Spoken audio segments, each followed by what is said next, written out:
feature presentation. What is up, everyone? Welcome to the 8th best movie podcast in Canada. I am one of your hosts, Matt Rohrbeck. Alongside, he's allergic to tomatoes, but he is tomato meter approved, Eric Marchin. Matt, we've been so consistent with releasing new episodes of the regular show. Who are we? I'm not going to fault you for continually using the 8th best Canadian film podcast, because you got to hold on to something, I guess. But we're a couple of con men on this episode today, Matt. Hey, yeah, we're going to be talking about Comic-Con. We're going to be talking about TIFF, another episode of TIFF Talk, our TIFF podcast Talk within 2022. Steven Spielberg's coming to TIFF, which is wild. The MCU announced Phase 5 and part of Phase 6 at San Diego Comic-Con yesterday. DC had a panel. There was tons of other stuff, so we're going to be talking about all of that.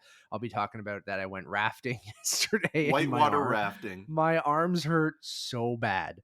Like, you don't even know. This boy doesn't exercise much. And man, yesterday, I'll show you if I can pull it. Oh, my phone's you. Oh God, I thought you were gonna pull out your arm or your leg or something. Dude, I can barely lift my left arm. But yes, welcome to episode 127 of the Untitled Movie Podcast. We got so much to talk about. I don't know where to start. I gotta take notes. I am just so excited, Eric. How are you? I'm good, Matt. I did not whitewater raft. Actually, I've done very little this week, and I did do some rowing though. See, which that's is pretty kind similar. of connected. I probably should start doing that, so that way if I do any physical activity, I don't want to die the next day. Yeah, and just a little bit. You don't have to overexert yourself either, like, especially if you're doing something that is more physically demanding of you. But I'm sure you had a lot of fun. I saw some of your Instagram posts, including some Taco Bell, so it's nice that you were able to balance the two. I rewarded myself. If I can go and pull out my fitness tracker thing from yesterday.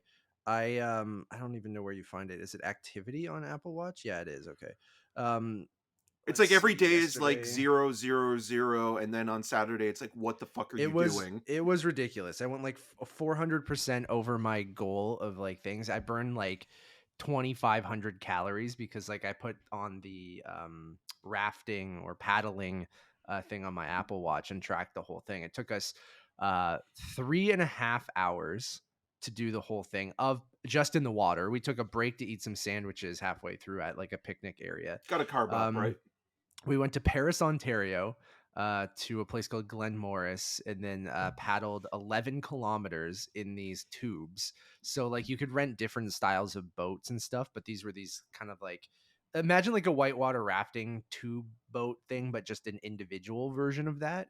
I've seen the Goofy movie and a River Wild. I can imagine it. There you go. And they gave a warning before, being like, oh, there's bad weather today. There's high winds. So for the first 2 kilometers of your boating or rafting, you have wind in your face. And we're like, oh, we'll be fine. Eric, we were not fine. It took us so long because like basically you think it's not like a lazy river either, where you just sit in a tube and it floats you down. Because the wind was blowing in our face, we had to paddle so much just to get out of the first 2 kilometers. And then you'd go in some parts where the river was flowing better and you'd get to like, okay, I can chill, but you still need to like steer with your paddles and kind of dodge rocks. And like it was really fun, and I'm glad that we did it. It was for like a delayed Nevis's birthday gift. Like she loves doing like outdoor activities and stuff like that. I love that everyone came to this episode to hear us talk about like Marvel and Steven Spielberg when I'm talking about my river rafting. I would not be surprised if some of the Marvel actors got into shape by whitewater rafting, though. Yeah, and then Nevis got stuck on rocks a lot, and I had to actually. Oh, so you were in individual. Yeah. So okay.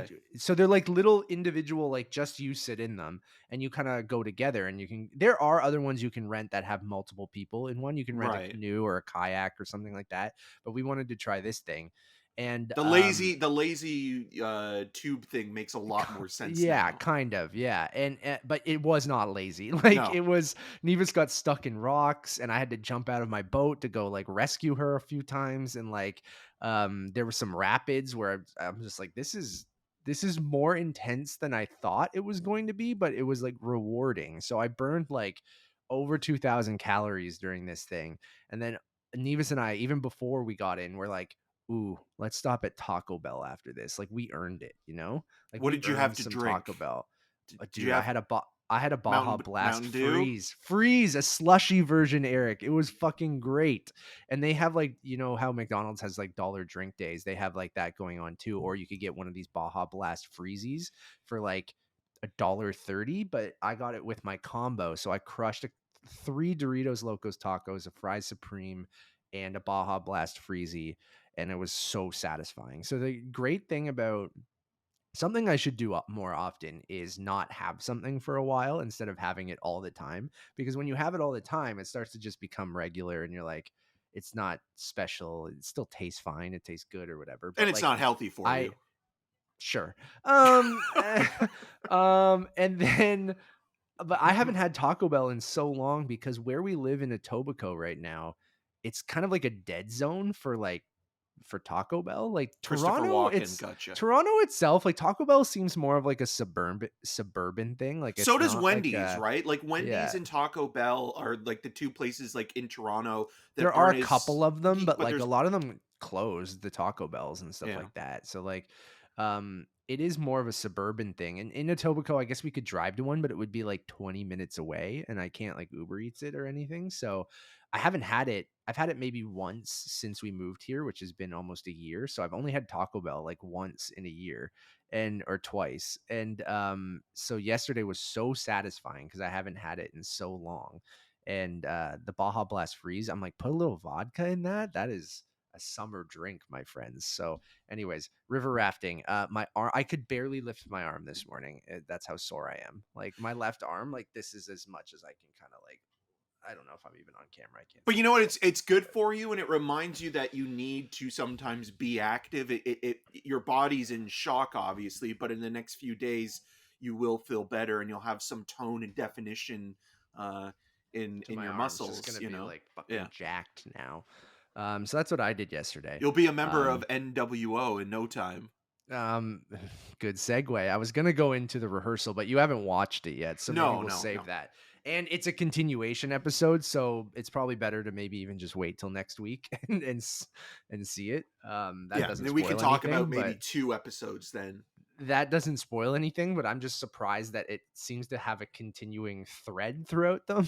And I'm Yeah. like, oh, this show keeps evolving, and it's like it is not what I expected at all, but it is still hilarious. And I still have this conversation with Nevis after each episode going, I don't know what is real and who is an actor and who isn't an actor, but it doesn't matter to me. Like me and Nevis disagree on that. She thinks everyone in it is real for the most part, like is a real person, where Well, I'm other on than the the side of actors going, that are hired to yes, yeah, play, yeah, the ones that they tell you are actors, we yeah. understand, but I think that everyone is an actor for the most part, Oh, so you except for even like think that the like the like people I that thought are the guy coming on from the last week wasn't. yeah, I thought core. I thought everyone.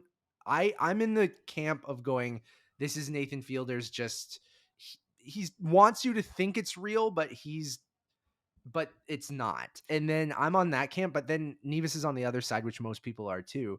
But it doesn't bother me either way. I think the magic of his stuff in that show is like, even if it's all fake or all the people are real, it's funny either way Right. and it's brilliant either way. Like I think it's even better if they are real people. Maybe he just is great at finding the most insane people ever, and like, or he is just a mastermind of finding actors who make it believable that they are these wild people that exist in real life. Like it could go either way for me, but I think that's one of the brilliant things about Nathan Fielder and about that show is that I love that you can't really tell. And it reminds me of, Nirvana, the band, the show, and other people like that.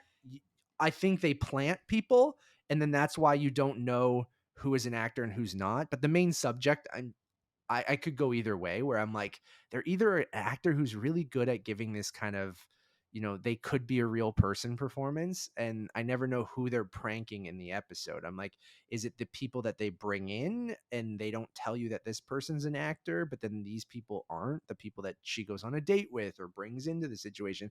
But there's some scenarios that are just so wild that I'm like, this can't be real. This can't be real. I'm like, it's funny either way, but I'm like, it's just too perfect or too, but it's great. It's so good. I can't wait for you to watch it. Well, they were talking about that on Film Junk last week, and Jay Cheel brought up actually a really good point that the casting director for the rehearsal, Jennifer Benedetti, is the same casting director for Uncut Gems. Okay. So it kind of feels like she's good at casting people that are kind of outside of like the normal casting pool. So I wouldn't be surprised if there are some actors or character actors that are brought in specifically for unspecified roles that you're not necessarily thinking like what's in sort of the simulation aspect of the show, which would I be just think it's interesting. all set up. The thing is like, and I don't think that there's anything wrong with that. And that's even thank you for bringing that up, because then that reminds me of, you find non-actors or you find these smaller actors that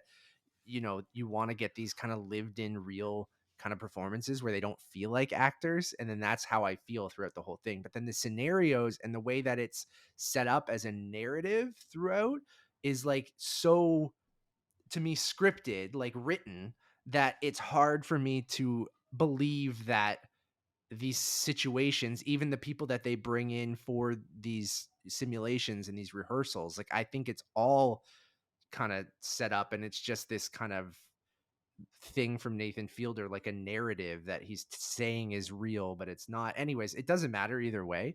But I think that makes the show fascinating, is you can have those conversations. And like, I think even for Nathan, for you, I think a lot of that, I think, involved real people, but I think a lot of it would be planting people to make it seem like real people who are interacting with real people. And then that's what Nirvana the band, the show, does as well, which is like, a lot of the people are real that they're talking to, but then they'll put like, I even know when Nevis was an extra in Nirvana the band, right? She was an extra. Like they had people at the Rivoli who were sitting at tables that were extras, right? Like Right. it's meant to seem like it's real, but it's not.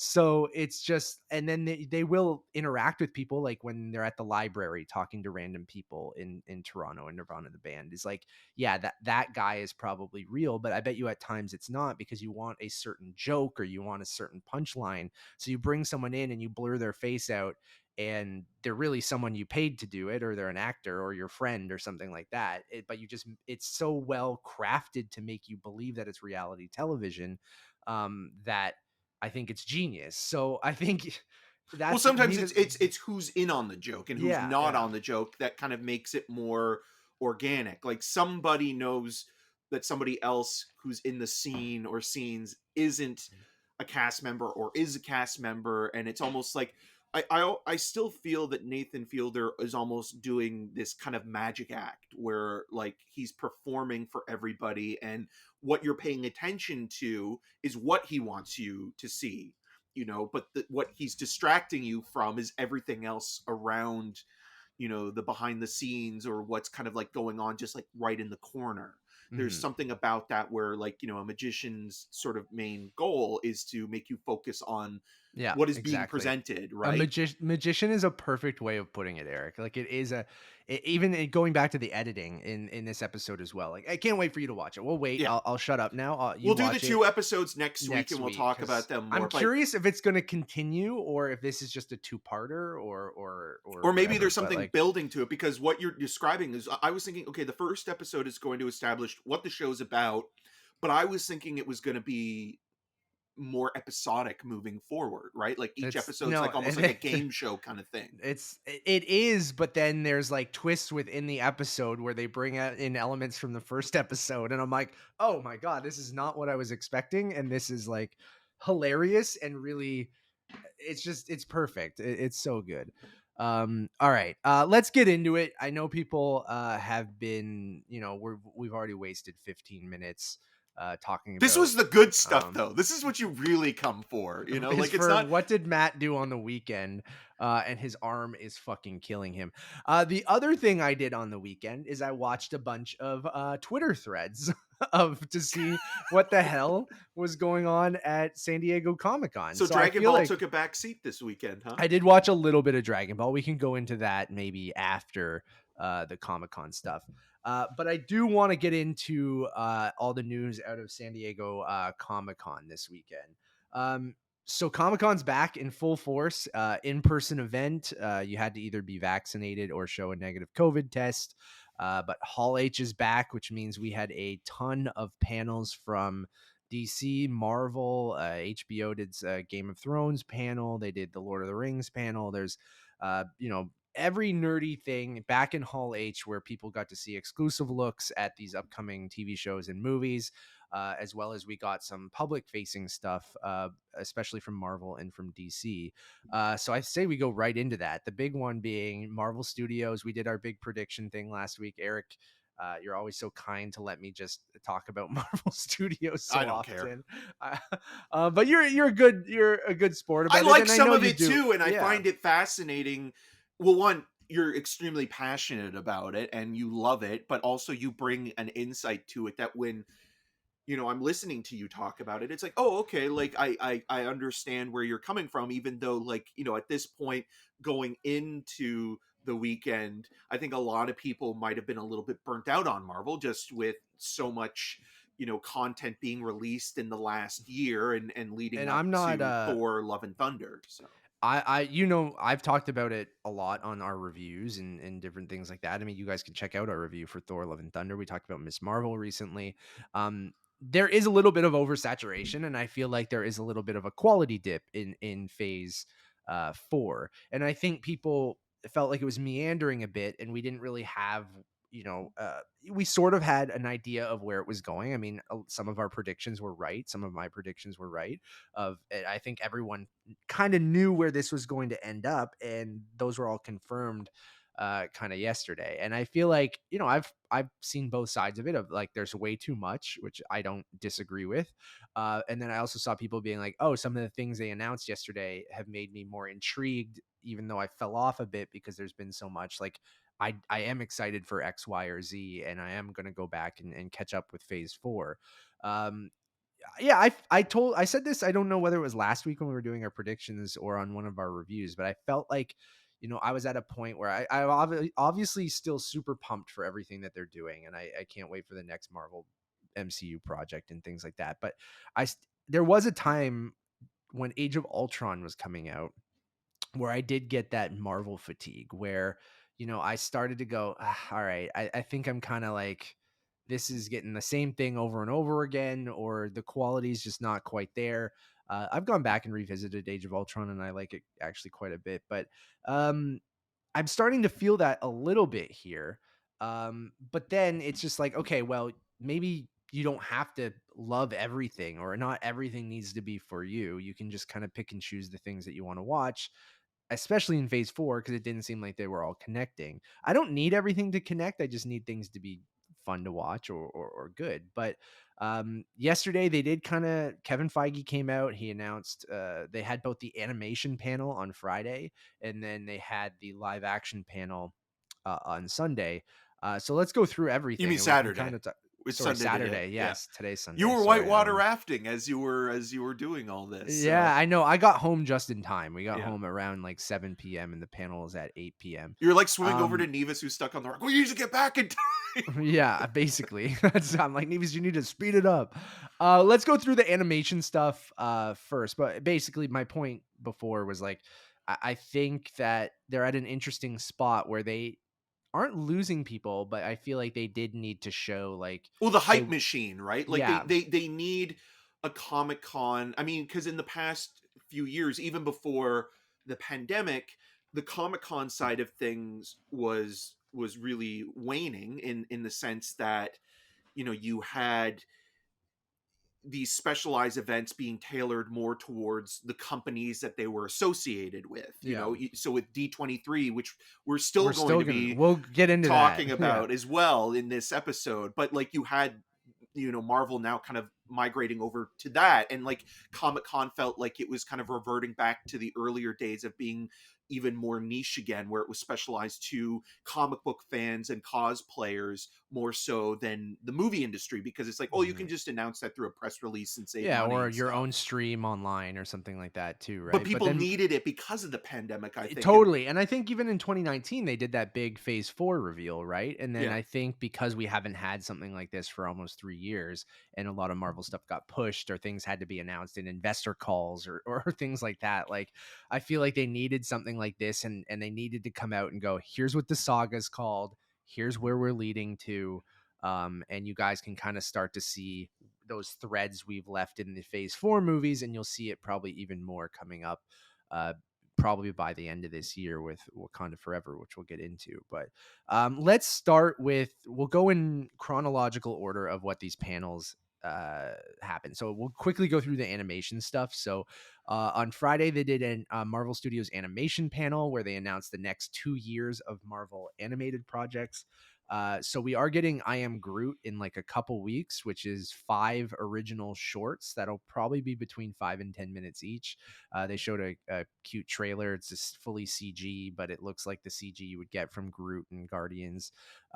Each one are kind of like Groot as baby Groot, so they're kind of kid-centric things. The one that they showed the audience was Groot takes a bath, and it had Rocket in it as Bradley Cooper and everything. So like there's definitely wild that you're getting things like this that like I think are meant for younger kids, but people who are, big MCU people will watch it. And I'm definitely can't say that I'm like excited for it, but like I'll watch them if they're 3 to 5 or 3 to 10 minutes each, and just Groot going around to different little planets and messing with things. Like the trailer they showed was cute, but it's cool that they're doing different things. I guess that's what Well, it's my trying to point win is on that. back the people that want to use Groot as Firewood in my firewood. tweet. Yeah. Yeah, I So, got to bring that back. Yeah, but yeah, I mean, this happens a lot with the Pixar stuff as well, right? Like yeah, Doug Days and like the yeah. Forky thing. Like, so why not? I mean, that's kind of where the money making machine of Marvel Studios and Disney kind of comes into play, where this truly does feel like it is capitalizing on the cuteness factor of Groot and also Rocket in general, kind of being two of the standouts within that ensemble cast of And Guardians. yeah, and we'll get more to Rocket soon. So there's I Am Groot coming in a couple weeks. We get What If season 2 is coming early 2023. They announced some of the episodes. There's going to be a Hela episode. I think there's going to be I think it was like Odin versus the Mandarin. There was a couple other ones too that sounded kind of interesting. I don't have everything up here because a lot of it was like exclusive to the panel. Captain Carter's coming back. There's going like so I didn't love the first season of What If, but I do love the concept of What If. So I'm hoping, learning from the first season, that they can do some cool stuff with season 2. So I'm obviously very down for it. But we're getting that early 2023. Um, the other thing that they focused on was Spider-Man freshman year, which I'm super, super excited for. I love Spider-Man animated shows. And this originally we thought was going to be like MCU 616 Spider-Man origin story. Um, that's not the case. It definitely looks like it's going to be either a spin-off of What If, or it's going to be just its completely own thing in part of the multiverse. So the other spoilers we're going to talk about, you probably already know this. It's called the multiverse saga, what we're going through right now. So you're seeing a lot of these projects like What If, like Spider-Man freshman year, and we'll get into other stuff that are multiverse projects. So Spider-Man freshman year takes place as Peter is a freshman in high school before he, met Tony Stark and got his suit there and went to Civil War and stuff like that. Where the What If in this situation is, what if Norman Osborn was Peter's mentor instead of Tony Stark? So there's like a image that they showed, is that exact scene where Tony shows up and is sitting with Aunt May in Civil War, but it's actually Norman Osborn. The art style is awesome. They showed villain designs for like Doc Ock and Scorpion and tons of other people. And I'm loving the design of this. They had like other characters that haven't, like Harry Osborn and Amadeus Cho, which is I think one of the Hulk characters in the comics, like a young Hulk. And things like that. So characters that are definitely not in the MCU yet, or Peter never met. So it's very clearly a multiverse story, but I'm all for this. What about you, Eric? Yeah, I think going back to What If as well, I think like Yeah. the importance of consistency, because the one thing that we were, I think, most critical of that show was that being an anthology series, you're not always going to hit it out of the park. Yeah. So you have to make sure that you get as many home runs as possible. Like the more kind of mediocre to middling to bad episodes you get, the more it kind of drags down the series as a whole. So, nobody's going to have 100%, and we'll be talking 100% a lot in Vengeance with that review coming up. But if they can get to, like how many episodes are going to, did they announce how many episodes are going to be in What If season 2? Oh, probably the same, right? I don't think they said, but I think what the first one was, what, 9, 10? Yeah, so if they get like 6 or 7 episodes that are consistently well done and intriguing and not necessarily even having to connect to the rest of the series in any way, then that will be an accomplishment on itself. Because I think, to your point, the concept is interesting, it being Marvel's, Twilight Zone kind of show. And then with, the idea of it not necessarily connecting into the live action stuff, even though there are references that people are taking, including ourselves, when we saw, Doctor Strange in the Multiverse of Madness, and just, certain aspects of that. Or even in Thor Love and Thunder, there was a reference to the Watcher's head in one Yeah. sequence. So that's there. And then going into Spider-Man freshman year, I like that idea. I think it's an interesting idea to continue that series and do the What If spin-off and focus it more so on one character, the way that, and we'll talk about this more in a second with Marvel's zombies. Yep.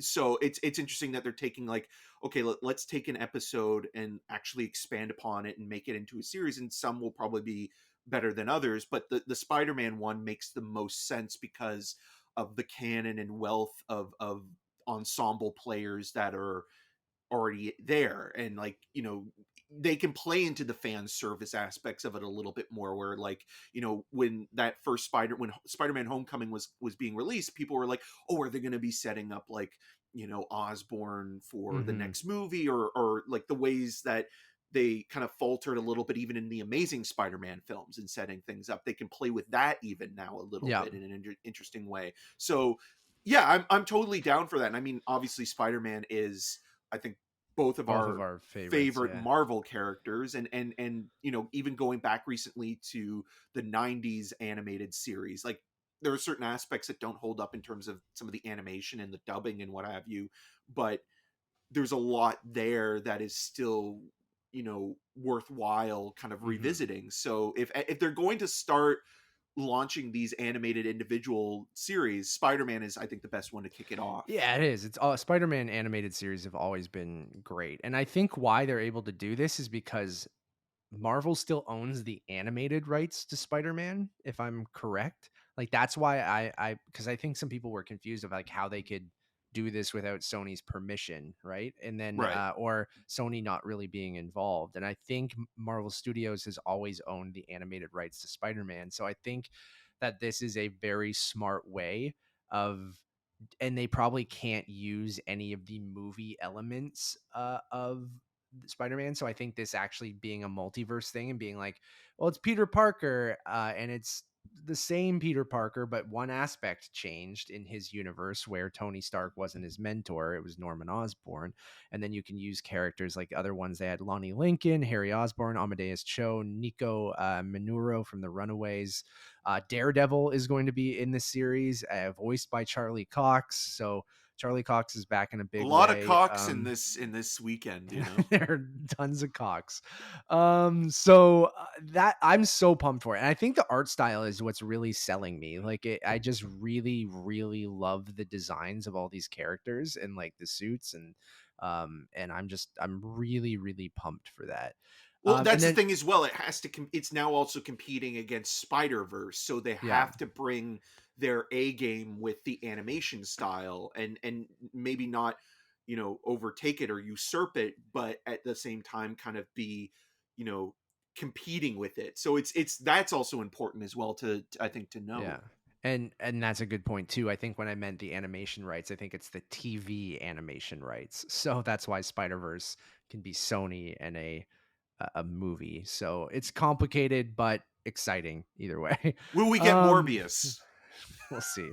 So yeah, what if we mentioned the first episode that they showed some footage from was Black Widow, Captain Carter, and a Hydra Stomper Steve in going through the 60s or something like that. So it's Hela is basically like X-Men First Class, but with the Marvel yeah. characters. Hela is in it. Yondu, young Peter Parker, Ego, Shang-Chi, Valkyrie, Korg, Tony Stark, Gamora. This is in the footage that they showed. There's a race scene on Sakaar with Valkyrie. I think there's an episode with Sakaar and Tony if he was on Sakaar instead of Oh God, we're gonna uh get that voice actor again. Peace, I that's love true. peace. Peace. Yeah, yeah. Hopefully some of them are better. Red Guardian's in it. Thanos is in the episodes again. Bucky, Odin fights off the 10 rings. So there's a lot of different stuff in there. So, and then they showed some stuff from Marvel Zombies. So Marvel Zombies being a spinoff, like Eric mentioned, of What If. It's not confirmed that the Spider-Man show is a spinoff from What If, but I wouldn't be surprised if there was an episode in season 2 that is that, and then it spins off from there. Or just the Um, concept in general. Like we're kind of yeah, we're oversimplifying it, but like sure, just yeah. the idea is like, okay, like it's similar in its creation, that it's And its it's own thing, right? that one element changed and now there's this different Yeah. universe of Peter Parker. Yeah. So they showed some of the characters that are going to be zombies in the show, which are Abomination, Hawkeye, Ghost, Captain America, Captain Marvel, Scarlet Witch, Okoye, the heroes featured in it that aren't zombies: Yelena, Katie from Shang-Chi, Kate Bishop, Jimmy Woo, Death Dealer, Shang-Chi, and Kamala Khan. All your Um, favorites, Death I Dealer. I mean, I think it's cool, man. That's what I liked about that Marvel Zombies episode of What If, was that there was a weird group of Avengers that you hadn't seen together, right? Like, so Right. I think that is kind of cool. And the other thing that they confirmed is that it's going to be TVMA. So with the addition of Logan and Deadpool on Disney Plus, which are the first R-rated movies that they've added to Disney Plus. Um, Oh, this so will also be they're on Disney Plus, but yeah, like Disney Plus. Okay. yeah, in the US. And then this is going to be TVMA, so it's the first Marvel Studios like mature thing, and they're not going to shy away from the gore and other things that made the comic book so great. They talked about also you'll have Icarus from the Eternals as a zombie. Great. Uh, uh, not as and then a Skrull biker gang they mentioned too. So I think it's cool. I like the TVMA thing that they're committing to that. That shows that they are willing to go to that R rating on certain things if it makes sense.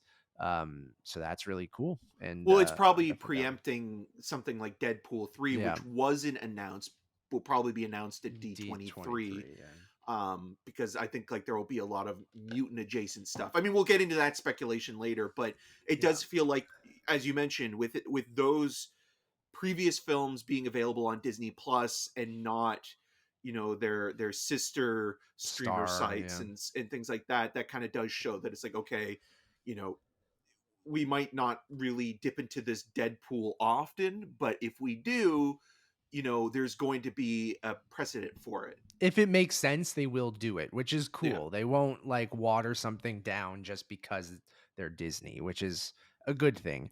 And then finally, we got a look at X-Men '97, which is also not coming until 2023, fall 2023. I don't know if I mentioned, but Spider-Man isn't coming until 2024. So quite some time away. But X-Men 97 coming in fall 2023. Kind of, it's a continuation right from the end of X-Men the 90s series. So it's basically all the voice actors are coming back if they're alive or not problematic. So I think like the Jubilee voice actor is actually going to be played by an Asian woman now instead of not being. Yeah, and Um, when you say problematic, sometimes it's not the actor's fault. It's no, just it's the not. The casting of the casting. time. Yeah, That's what I mean. Yeah, yeah. I don't want to. Thank you for that clarification. So yeah, you get Rogue, Beast, Gambit, Jean Grey, Wolverine, Storm, Jubilee, Cyclops. Morph. Morph is coming back. Yeah, you got Rogue, Gambit, Wolverine, Cyclops, Jean Grey, Beast, Cable, Bishop, Forge, Morph, Nightcrawler, Sunspot. Magneto is going to be the leader of the X-Men. Mr. Sinister, is that what his name is? Yep. Mr. Sinister is coming back too. So it's going to be cool to see this show in HD widescreen, but with the same kind of sort of animation look and stuff. They showed an image which looks really cool. Very But like, that's going to be interesting as well, because that show crossed over with the Spider-Man yeah, series, because a lot of animated those series. Yeah. characters were on Spider-Man, and Spider-Man was on a couple Same with the episodes of X-Men. Iron Man and Yeah. stuff too, right? That weren't very long lived. They were short lived TV series, but I'd be curious if those characters do show up. That would be really cool, right? Like Yeah. I wouldn't be surprised because like they own all the rights to those characters. If those voice actors are still down, like I would love if the 90s Spider-Man made an appearance, or the 90s Iron Man Doctor cartoon, or Strange or Doctor Fantastic Strange. Yeah. Four, Hulk, Yeah. all those guys crossed over in the Uh-huh. various forms. Obviously X-Men and Spider-Man were the two that were the longest running animated series, to your point, where Iron Man and Fantastic Four We're like and only Hulk were yeah. were only like, I think maybe like 1 or 2 Yeah. seasons. Yeah. So I'm pumped for this. I would probably have to do an X-Men rewatch before I jumped into this, unless they'll do like a big previously on X-Men and Like like they it's did like with like Obi-Wan yeah, Kenobi at the yeah. beginning of that Which I'm series. sure they will, but Previously on Dragon Ball. yeah, exactly. So they screened a whole episode of What If season 2. And Rachel Weisz is going to be in What If as well. So that was the animation panel. So This one's for you, Morph. you can tell that animation takes quite some time because of only announcing like 4 projects over 2 years, right? For Well, I'm animation. surprised that they announced the What If stuff so quickly, and that they already announced season 3, and like What If season 2 is coming early next year in 2023. Like that does take time to do. And I mean, not just animation, but I think one of the things that you can be critical of in sort of what Marvel has been doing recently is how they've been treating VFX companies as Yeah. well, in terms of how those post production companies have been either rushed and or underpaid in getting certain films and television shows out by a certain Yeah. date that's been established. And all those people are very passionate, and they hate when we all come in and say the green screen looked terrible or the VFX looked terrible, and they're like, guys, we literally like had no time to do this, and we're underpaid and overworked. And like, yeah, there's a reckoning coming for certain industries, right? Like the video game industry has gotten a little bit better in recent years at certain studios because they've had the same problems where it was like rushed timeline. You have to work insane hours. There's no unions, so you're kind of underpaid and stuff like that. So I really do hope VFX studios unionize. I think mostly everywhere should unionize because like if they are getting royally fucked by like unfortunately by places like big studios like Marvel Studios, and it's not just Marvel Studios, it's any big studio that's doing um heavy special effects movies. But specifically people have been calling out Marvel of late because of their timelines and how many projects they have out and And how how much they cheap they have been, like when it comes to yeah like, you should be paying these people as much as they need, or as they should be, like, their worth, And because giving them again, enough time too, man. yeah, That's another part of it. Marvel is one of the biggest companies in the world, attached to Disney. Like, you think that they would be able to afford, paying what the workers deserve, and like that's the Yeah. thing where it's like you're thinking to yourself, okay, I understand. Like, and I think that is ultimately the biggest problem with the Marvel Studio stuff, and maybe this panel and these panels in general, is setting specific dates. Yeah. Because if you set a date and you're like, okay, well, we have to be released by the date that we And when set. everything connects, you can't really push one thing because everything gets pushed, right? Yeah, and that process puts pressure on the studio, which then the studio has to find somebody to put pressure on, which is going to be the post-production people. But then when you have someone like Taika Waititi, dissing the VFX and That was Vanity bad, Fair, yeah. I know it's like it's supposed video, to be like self-deprecating, or they think it is, and they think it's like fun, and I don't think they meant anything of malice from it. Like, uh, but it's still it's kind of not a great. backhanded Someone, compliment. I'm glad someone called them, or a bunch of people called them out on that, because even though I don't think he and Tessa Thompson meant anything by it other than like, oh, let's poke fun at our own movie.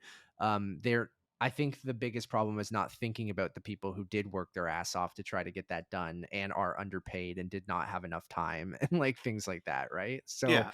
even though they think they're being funny, it's kind of Taika Waititi's shtick, right? But like, it's not cool, and I think that goes for any industry, and people know about my whole thing about quitting my job and how I felt and stuff like that. So I'm always on the team of the employees, not the employers. So like, You're a corporate man. yeah, where I'm like, no, unionize, tell them to fuck off, and you need more time and you need more money, and like, I don't Not care even if that, these just things. cooperation, right? But yeah, that's what I mean. Cooperation Yeah. and compassion and consideration. But The if you're three not getting that, C's. Eric, then you need to tell people to fuck Yes. off. And Oh, like, absolutely. that's, and unionize and show these people that like, you band together and take your time. They should take their time with these things. Like, we even talked about oversaturation at the beginning of this.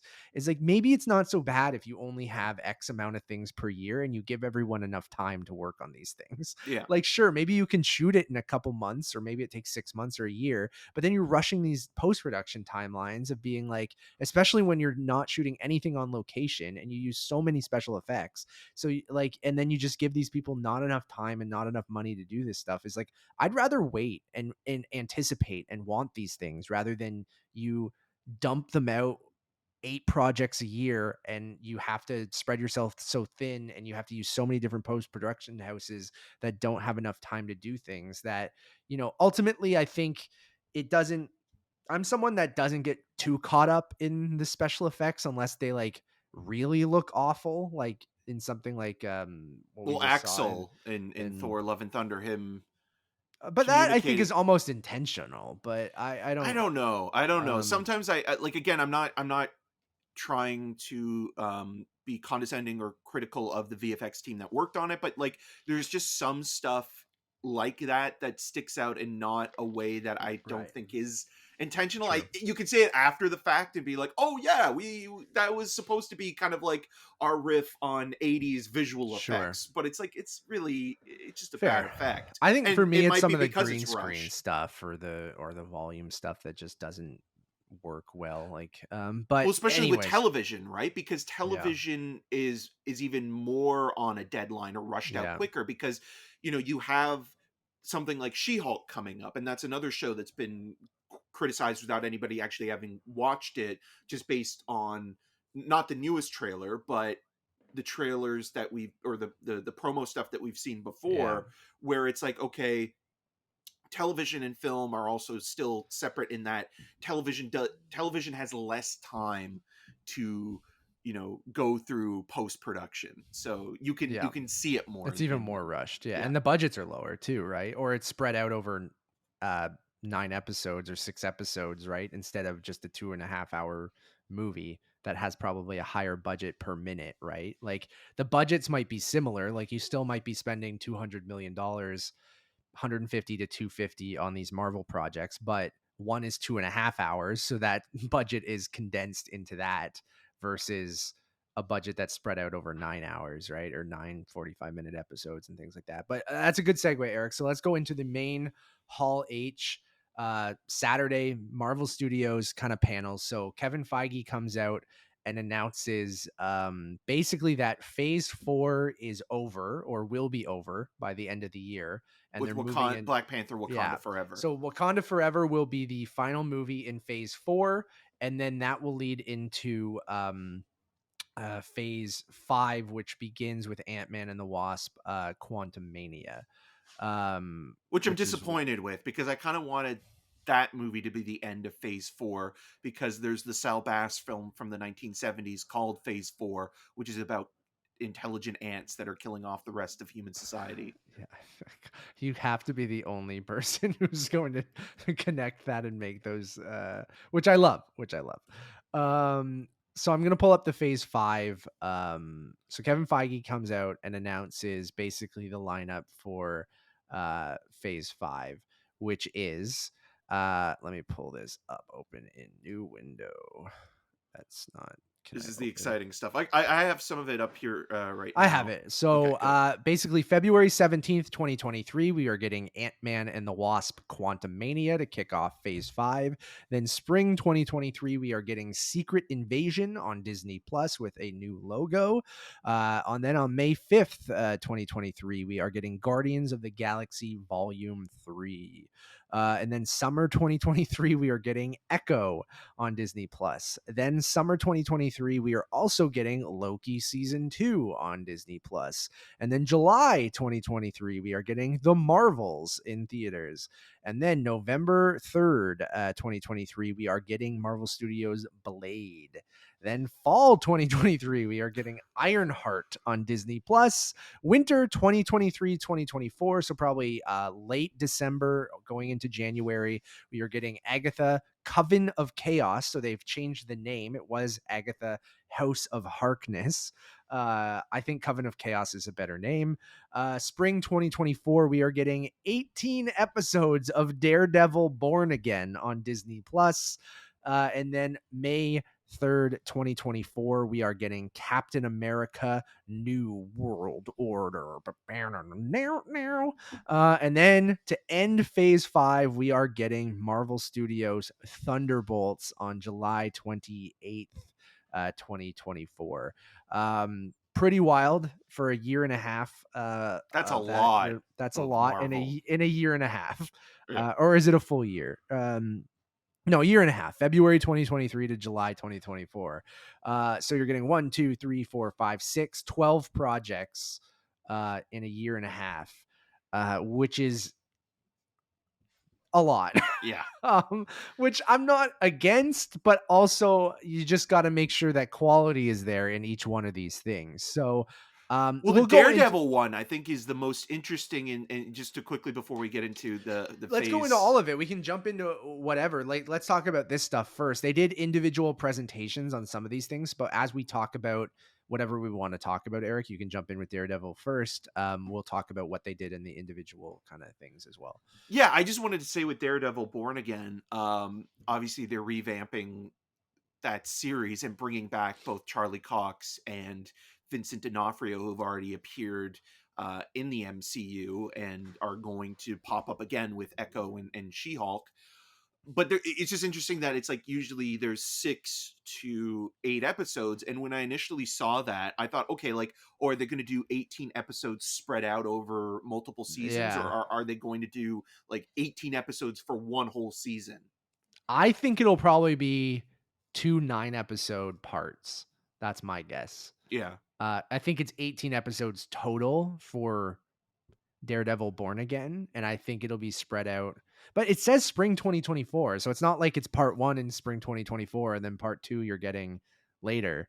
But yeah, I mean, Because maybe it's just that is a 18 lot on its episodes, own. Like that's so which much. is longer than the Netflix things, and like I think that's both cool and too much.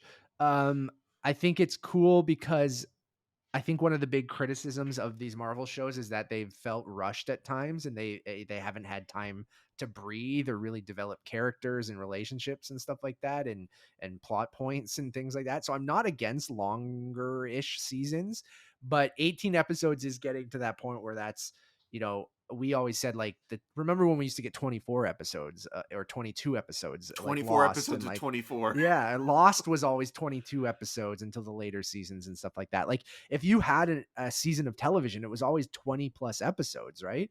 And then we got to the streaming era and the HBO era and things like that. That's where the episode season started to go between 10 and 13, Netflix and stuff like that. Well, And then HBO as well. HBO, HBO was the first one to probably kind of do that, right? And then miniseries were always that. And then you started to see streamers do that as well, do shorter seasons and shorter seasons. So it is very interesting doing 18 episodes of Daredevil, which again, I'm not against, but I think 13 is like the perfect, that 12, 13 gives you enough time to like really kind of, I think 10 to 13, I think is perfect. Hour long episodes, because then I feel like that gives you enough time to kind of let things breathe a little bit, because the 6 hours feels a little too rushed that they've been doing. But And you don't want to it go into Stranger Things territory either, where like each episode is overstays two its and a half hour. welcome. Yeah. You know, I'm fine with 18 episodes if they're all 40 minutes, right? Or something like yeah. that. But like I'd still prefer probably 13, 10, 13. And that's interesting because maybe moving forward, like if you got to think like Ironheart was the last Disney Plus and Agatha were the last one that were already announced, right? Where Daredevil is the first new one. So have they learned from everything before going, we need a little bit more than 6 hours? Or do they think this is just going to be a one-off with Daredevil, or are they going to test it with Daredevil and see what people think about it? And like, or is because Daredevil's already been established to being, I think they were all over 10 to 13 episodes on Netflix. I forget. I think it was like 13. And that was over 3 seasons, right? Of Three Daredevil seasons of, specifically, not yeah. including the spin-offs like with the Punisher. Yeah, and the Daredevil stuff we can continue. We saw a new trailer from She-Hulk, which I thought that trailer was much better. Still part of Phase 4 before we go into all the Phase 5 stuff. And so Charlie Cox obviously came back in Spider-Man No Way Home. He will be in She-Hulk in a yellow and red costume, I think. And then you also had Wong in She-Hulk. You have obviously Bruce Banner. You have Abomination coming back. So there's like a lot of cameos in that show, which we haven't been getting in a lot of the Disney Plus stuff. But it looks fun. Like I don't know if I'm like super excited for it, and I think the CG looks a bit better now. I still think um, Tatiana Maslany as when she's She-Hulk, there's some uncanny valley kind of stuff because Hulk is still, I've said this before, of like he's like a monster, and he looks sort of like Mark Ruffalo, but he's so gigantic that I can kind of have that disconnect.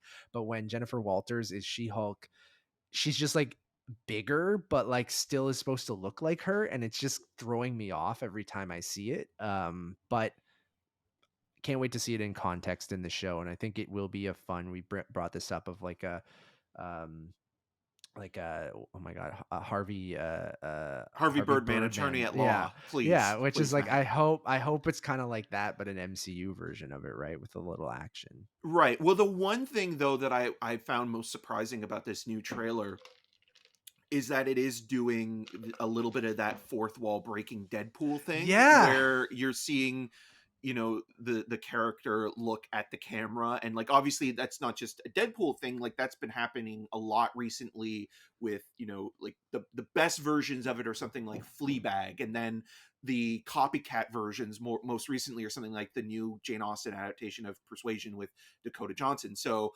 like that I think is also kind of telling of like it's kind of showing you that with Deadpool coming back down the line, it wasn't announced in this Comic-Con panel, but it's almost like, okay, well we're going to reintroduce that sort of narrative style again. yeah. It's not my favorite, but I'll wait again to see it in context, because like I'd prefer if only like if that was Deadpool's thing, then it's just Deadpool's thing. If more and more characters are kind of break the fourth wall, I don't know if I love that, but I'll wait to see that in context. Um, I guess we'll continue with the fate. We'll go in order of how they announce stuff, because Black Panther was at the end, even though it is part of Phase 4. So the other stuff here, I can't wait for Ironheart. We'll talk about her more when we talk about Black Panther. I think the title Captain America New World Order is awesome. I think Thunderbolts, which they've been teasing for a long time, very excited to see what villains are included there. Um, I mean, with William Hurt passing away, I assume that this will be Julia Louis-Dreyfus's kind of taking the role as General Ross for the Thunderbolts, but then they'll probably name this after him or something like that if they Or like he'll have set it up like it's like yeah. it'll be like there'll be like a trailer or teaser or something like Thunder Yeah. Captain Thunder Thunderbolt Ross or Ross, whatever, yeah. you know, set this initiative up and now I'm going to actually execute it or Now that something yeah, like and that. I'm sure they'll have a nice tribute to him. You know, I'm sure just like some of the other characters, they'll say the character passed away off screen, and we'll get into that again later. So yeah, here Secret Invasion, they showed footage of that, as well as Ant-Man and the Wasp: Quantumania. They confirmed that Corey Stoll is coming back as MODOK. No, that was confirmed. Now it wasn't just MODOK is back. Yeah. Is it Corey Stoll as Yeah. MODOK? Okay. Yeah, I believe so. So it was in the footage that they showed. So basically that character, I fucking forget what his name is in Ant-Man. Stinger, Wasp, Hornet. No. Yeah, I forget. But his character, I forget the actual guy's name, the villain. One of the most bland Yeah. villains. And But I like I Corey think Stoll, and I feel so do bad I, but I saying like that but he's coming back as MODOK, like him getting mushed into the quantum realm turned him into MODOK, which I think is Darren Cross and Yellow Jacket. That's I just yeah. Darren Cross Uh, sounds like such a yeah. bro name. So he's coming back as MODOK. They showed some Kang in there. Catherine Newton is playing Cassie Lang, so the third actress to play that character now. So I'm pumped. Kang obviously will be a big part moving forward. We'll talk about that in a sec. We'll get Ryan Hancock, our friend. He's our correspondent on the grounds in Comic-Con. Our correspondent. He's doing it for himself. He's just, I know. yeah. But he said he would come on and talk about Yeah. all this stuff. So he was in Hall H for all of this stuff. We're going to have him on in a future episode, hopefully next week, if he has time to talk about the footage that he saw, because there are breakdowns and stuff, but I think it's more interesting to talk to someone who was actually there and watched the footage instead of Eric and I going, oh, here's let's read through what was in it. So they showed that Secret Invasion. They showed a trailer for, said it looks like Nick Fury is the main character of that show. He's hunting down Skrulls. It looks kind of the vibe of Captain America, the Winter Soldier, of like a political thriller kind of angle thing. And then Rhodey is going to be in the series. And a bunch of other people that we know that are kind of in that world of the MCU. They brought out Eric. Jump in at any point if you want. I was going to say with the Don Cheadle thing, it's not kind of interesting because a lot of people also noticed that Armor Wars, which was announced previously, was removed from the lineup. So I wonder if they're going to be incorporating the Armor Wars into Secret Invasion, or they're going to announce Armor Wars at D23. Yeah, and maybe Secret Wars will be the launching pad for that. But a lot of people thought the launching pad would be Falcon and the Winter Soldier. I think Ironheart will be part of that too. So I think like I wouldn't be surprised if it's part of Phase 6, but we'll get there. Guardians Volume 3, they brought out the entire cast for that. They announced that Maria Bakalova, is that right? Is going to play Cosmo the space dog, the Russian space dog, which is awesome. They have Chikwudi, Iwidu, right? From Peacemaker. From Peacemaker is playing the High Evolutionary. So they brought Who's out that the entire character? cast. I'm not familiar with that character. I'm not super. Is he like an eternal, he's the person. God? No, he's almost like a cyborg looking guy. I don't know a ton about him, but I believe he is the person who experimented on Rocket. Ooh, so this time it's personal. I feel like I might be wrong about that, but that's my understanding. And I believe this is like, from everything I've heard from people who watch the footage, that this is going to be kind of a Rocket central story. You know, there's obviously the Finding Gamora and stuff like that too. The variant of Gamora who's still alive in the universe because she didn't go back Thanos was killed and stuff. But I the footage that they showed, everyone said it was incredibly emotional. And there's like there was a footage with baby Rocket being taken from his family. And it's going to go into how Rocket is really fucked up from being experimented on and stuff like that. And they said that this is the final Guardians of the Galaxy movie with this group of Guardians. With this Um, Groot of yeah, Guardians. exactly. So, everyone just said the footage was fantastic, and it seems to be very focused on Rocket's story. So that's pretty cool. I've always liked Rocket Raccoon. Like I remember the days, Eric, of our doing Movie Monarchy, and we're going, "There's a talking raccoon? Like this can't work." And a tree. Yeah, and And it's now also I'm like, telling as well that we're at this point in the, you know, the third in this series, the final, probably even with James Gunn, even though that wasn't necessarily yeah, it confirmed, will be. Yeah, but the idea that, you know, we've moved so far away from having, you know, Star Lord and Peter Quill be the lead, and now we're focusing on, you know, Rocket. Yeah. Rocket be the main character. It's like, okay, you can tell Chris Pratt's star is definitely uh diminished over the last But I little, you also know. wouldn't be surprised if he's the one person who sticks around and like Oh yeah, I think Dave Batista is done because yeah, he basically yeah. has said otherwise. But I also Yeah. like that James Gunn in that panel did say that just because it's the end doesn't mean that these characters die off, you know, like No, that. yeah. That's important because like it feels like we've talked Mm, about this before yeah. with the fatalism of blockbuster cinema, where it's like, okay, the character either has to die or there's no way to like just retire them. It's like, no, you Because can people will always just, ask for them, or there's a yeah, possibility that they might come back. So they go, well, we have to kill them so this actor doesn't get a fucking Chris Evans doesn't get that question yeah, Robert every Downey Jr. yeah. Well, yeah, I'm just saying Chris Evans is that guy who's getting that question nonstop now, right? Yeah. Because there was that article saying he was going to come back and they didn't kill off that character, right? So I agree with you. I do think that they're not going to kill off everyone. They'll kill off some people. And I do feel like a couple of the Guardians will stick around and they'll bring in other people and a new Guardians group. And So also Adam Warlock, I think, is going to be an a important part, piece of yeah. the puzzle Yeah. moving forward as well, because we've talked about this again on the last show, even where in the comics he's always kind of been, you know, A the big foil part of to it. Yeah. Thanos, right? Yeah. So, you know, with Will Poulter being introduced, that character will probably move on and be a part of some of the more cosmic storylines moving forward. Absolutely. Loki season 2 didn't show any footage or anything, but obviously people are excited for that. Just started shooting. The Marvels, we got a teaser obviously at the end of Miss Marvel for that. We won't kind of unless you might not have watched that yet, so go watch Ms. Marvel. Um we got a date for Blade, which is November 3rd, 2023. Didn't show anything from that.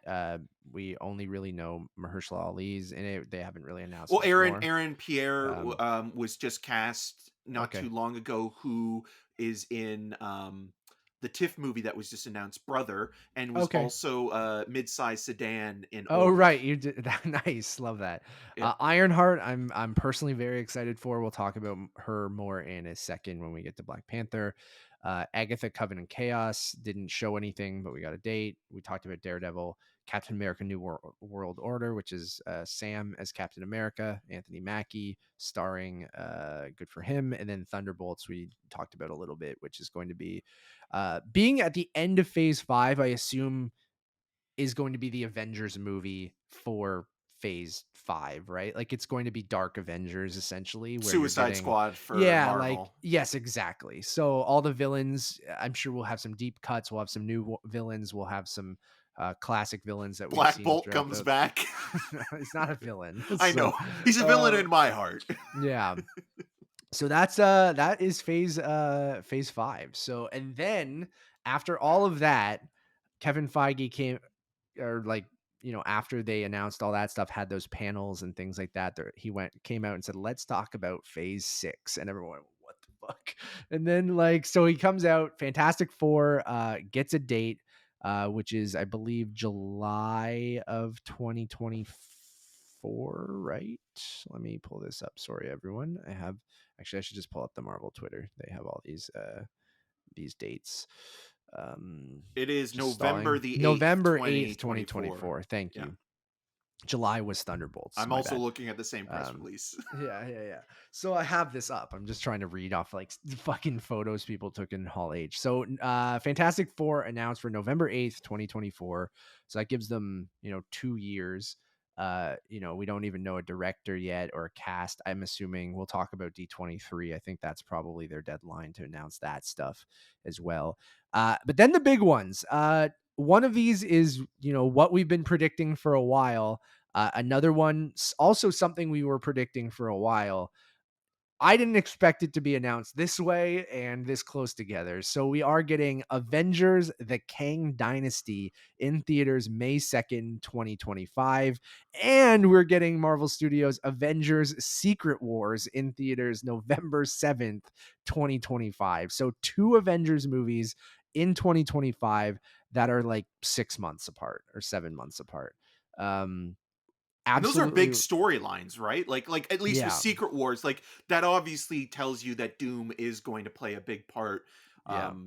Not only in the Fantastic Four movie, but probably, Leading up to and that. and And Jonathan yeah. Majors right now is like, oh man, my bank account just got Oh, I huge. love it, man. So this is really interesting because two Avengers movies that close together. Is this going to be an Infinity War Endgame kind of thing where they shoot back to back, or are these two completely different Avengers teams dealing with two completely different threats? Like Well, given that's how many characters there yeah. are, right? Like it kind of feels like isn't Secret like I remember there was that again going back to Spider-Man the animated series, there was that episode where Spider-Man and Doom are pitted against each other and Spider-Man has to select a group of heroes to It's like be Battle World, his yeah. yeah, his allies and then Yep. Doom picks his characters to kind of battle and then they have this kind of war. So I wonder if that'll be somewhat like the idea of that one because Yeah, they also do only have Tom Holland for one more Spider-Man movie, right? So far. Yeah. So he'll probably be in one of these, probably Secret Wars, I'm assuming. So Yeah. yeah, Kang Dynasty might be it's interesting because Kang is obviously using multiverse stuff as well. So they also announced the multiverse saga, which is what all these movies are leading into. Um, and multiverse saga will end with Secret Wars. So I think this is interesting because Kang was never a huge part of Secret Wars. I don't think it was Doom, but I'm wondering now if they'll have both of them kind of be involved in it or if they'll be two separate things. Like that is the most fascinating thing about these movies being so close together. You'd think you'd want them to kind of lead into one another. Um The and way I'm sure Infinity they're War and Endgame kind of yeah, did. and I think they will ultimately. Like I think they will kind of be a part one and part two with Kang being the villain in Kang Dynasty and Doom being the villain in Secret Wars, but probably working either together or anything like that. And that's fascinating and really really cool. It could be two completely different teams, but um, which I think is kind of like what Infinity War and Endgame did. They split everyone up. Some people were the main characters of one movie and some were the main characters of others, and they brought them back at the end kind of thing. And I think Secret Wars will be not just characters from I think anything could happen in Secret Wars. Like I think it's a good bet that you get Tobey Maguire and Andrew Garfield coming back for that. I think it's a good bet you get a bunch of the X-Men Fox universe characters coming back for that. If they can I get think Hugh Jackman for He's one of those. absolutely in it. Yeah. He will absolutely be in it. Um, and I think any Marvel character that has ever been in a movie uh, could show up in Secret Wars, which is really cool. And variants of characters. Like I think this is where Chris Evans comes back. I think Jared Leto. uh, I think this is where Chris Evans shows up. I think Oh, Tom Hardy's Venom definitely shows up at some point. absolutely in Secret Wars. I think you could get Robert Downey Jr. You could get unless these guys are really really done with it, but I wouldn't be surprised they park a dump truck of money and go, we just need you for this one movie. You only need to be in basically one sequence, right? And I feel like that they'll hold a lot of big surprises for whatever that big secret war is, because it's basically going to be all these variants and different versions of characters fighting other villains and other versions of characters. Like I think you might actually get Chris Evans as the Hydra version of Captain America on Doom side or on Kang's side, right? Like or the Human Torch, even. Like, he's yeah. even talked about being interested Yeah. in coming back as the Dude, I Human wouldn't be Torch. surprised if you get that as well. Like, I could see a fight scene between Captain America, Chris Evans versus Human Torch, Chris Evans, and Right. like, and stuff like that. Will just make people lose their shit. And I feel like you'll get every little, it could be, yeah, the Fox Fantastic Four movies. You could get The New from Mutants. the New Mutants, like any of this shit, like could happen. And it's going to be, uh, or maybe not. Maybe it's something completely different, but I'm assuming that's where we're leading if they're calling it the multiverse saga. So, And that's wild. I just want to say as well, because I have the giant sort of panel Yeah. on display. So Phase 6, Fantastic Four and the two Avengers movies were announced, but you also have dates for the fall 2024, two slots there. You have winter 2024, winter 2025, spring 2025, um, two slots for spring 2025, summer 2025, two slots. So there's still other stuff that Yeah. hasn't been announced yet that will So probably be a part of D23, D23 including probably casting and all that and kind of jazz as well. So, exactly. A and great like more stuff segue, with I the think. mutants as well. Like, I think like that's another thing where it's like I could see like the mutants being only maybe a small part of these two phases, but then maybe moving into phase 7, like the mutants kind of become the big sort of focal point of I think it could be that the saga. mutant saga, right? Yeah. Like I think the next saga could be the mutant saga leading into Avengers versus X-Men. I'm getting early predictions out of the way. I think you do get maybe a mutants movie in phase 6 or some sort of mutant project because they've been teasing it. Like I don't think you can wait till 2026 to do X-Men stuff. Like I just don't Well, think you with can. already Professor X as well, right? Like having Yeah. that in the multiverse, even though it is a multiverse one-off thing, it still is enough of a suggestion. And then with a recent show as well, and even with I think Black Panther, Wakanda Forever, With Namor and Namor, the Submariner, kind of being yeah. hinted at as possibly a mutant as well. Yeah. There are those kind of the slow but sure rollout of those characters kind of coming back into the MCU. Yeah, so you're making good points, Eric. So yeah, you get let me open image in new tab. Let me see this. Yeah, so you get 1, 2, 3, 4, 5, 6 projects in between Fantastic Four and King Dynasty, right? So you're Yeah. getting 6 more Marvel projects before that Avengers movie, and then you're getting 2 more projects before Secret Wars. So it's going to be really interesting. And like, and I do think that at D23, I don't know if you get the rest of phase 6. You might, like, if they know that they're leading into those Avengers movies, they might know what these projects are. And mind you, any of this can change depending on what happens in the world. And things I think Armor Wars is probably in there somewhere, right? Well, Like, Deadpool and 3 as well. Like, I mean, Deadpool 3 Deadpool and like, might even be a part of the Thunderbolts, and that might be where like that starting point is for him. So, or it you're could making even be a post-credit scene, right? that would make sense. I think that you probably get Deadpool 3 in here. You will get announced at D23, probably with some casting. I think you get the Fantastic Four director and cast announced at D23. We might know about it early because of Deadline or Variety or some shit like that. But and then I think you get a mutant movie or show. I would love X-Men to be Disney Plus, I think, because there's, if you have, but I think there will be a movie eventually. But like, um, I don't know. It's going to be interesting. I don't know what these projects will be. You got to think another Shang-Chi movie is in there, Hmm. right? Or Sequel, Annie's show, right, as well, right? Like, or not Annie. Kate, not Katie. Kate, Katie, No, not Katie. It's the sister from Shang-Chi you're sister. talking about, like Yes, the yeah, 10 Rings show. So you yes. got to think that there's a 10 Rings show and a Shang-Chi sequel in here. Uh, you might get another Doctor Strange movie in phase 6, I think. Um, I'm trying to think what else we haven't really gotten sequels for, or Or what what other characters maybe are are. due for a sequel, or You new said Armor characters. Yeah. Wars, so Yeah. Armor Wars, Deadpool 3, I think are probably givens. Um, Shang-Chi, the sequel to that, and the spin-off series that they were talking about is probably in there. I'm trying to think. I don't know if we get another Eternals movie. I don't No, think we let's hope do. not. I think they'll probably save them for one of the movies.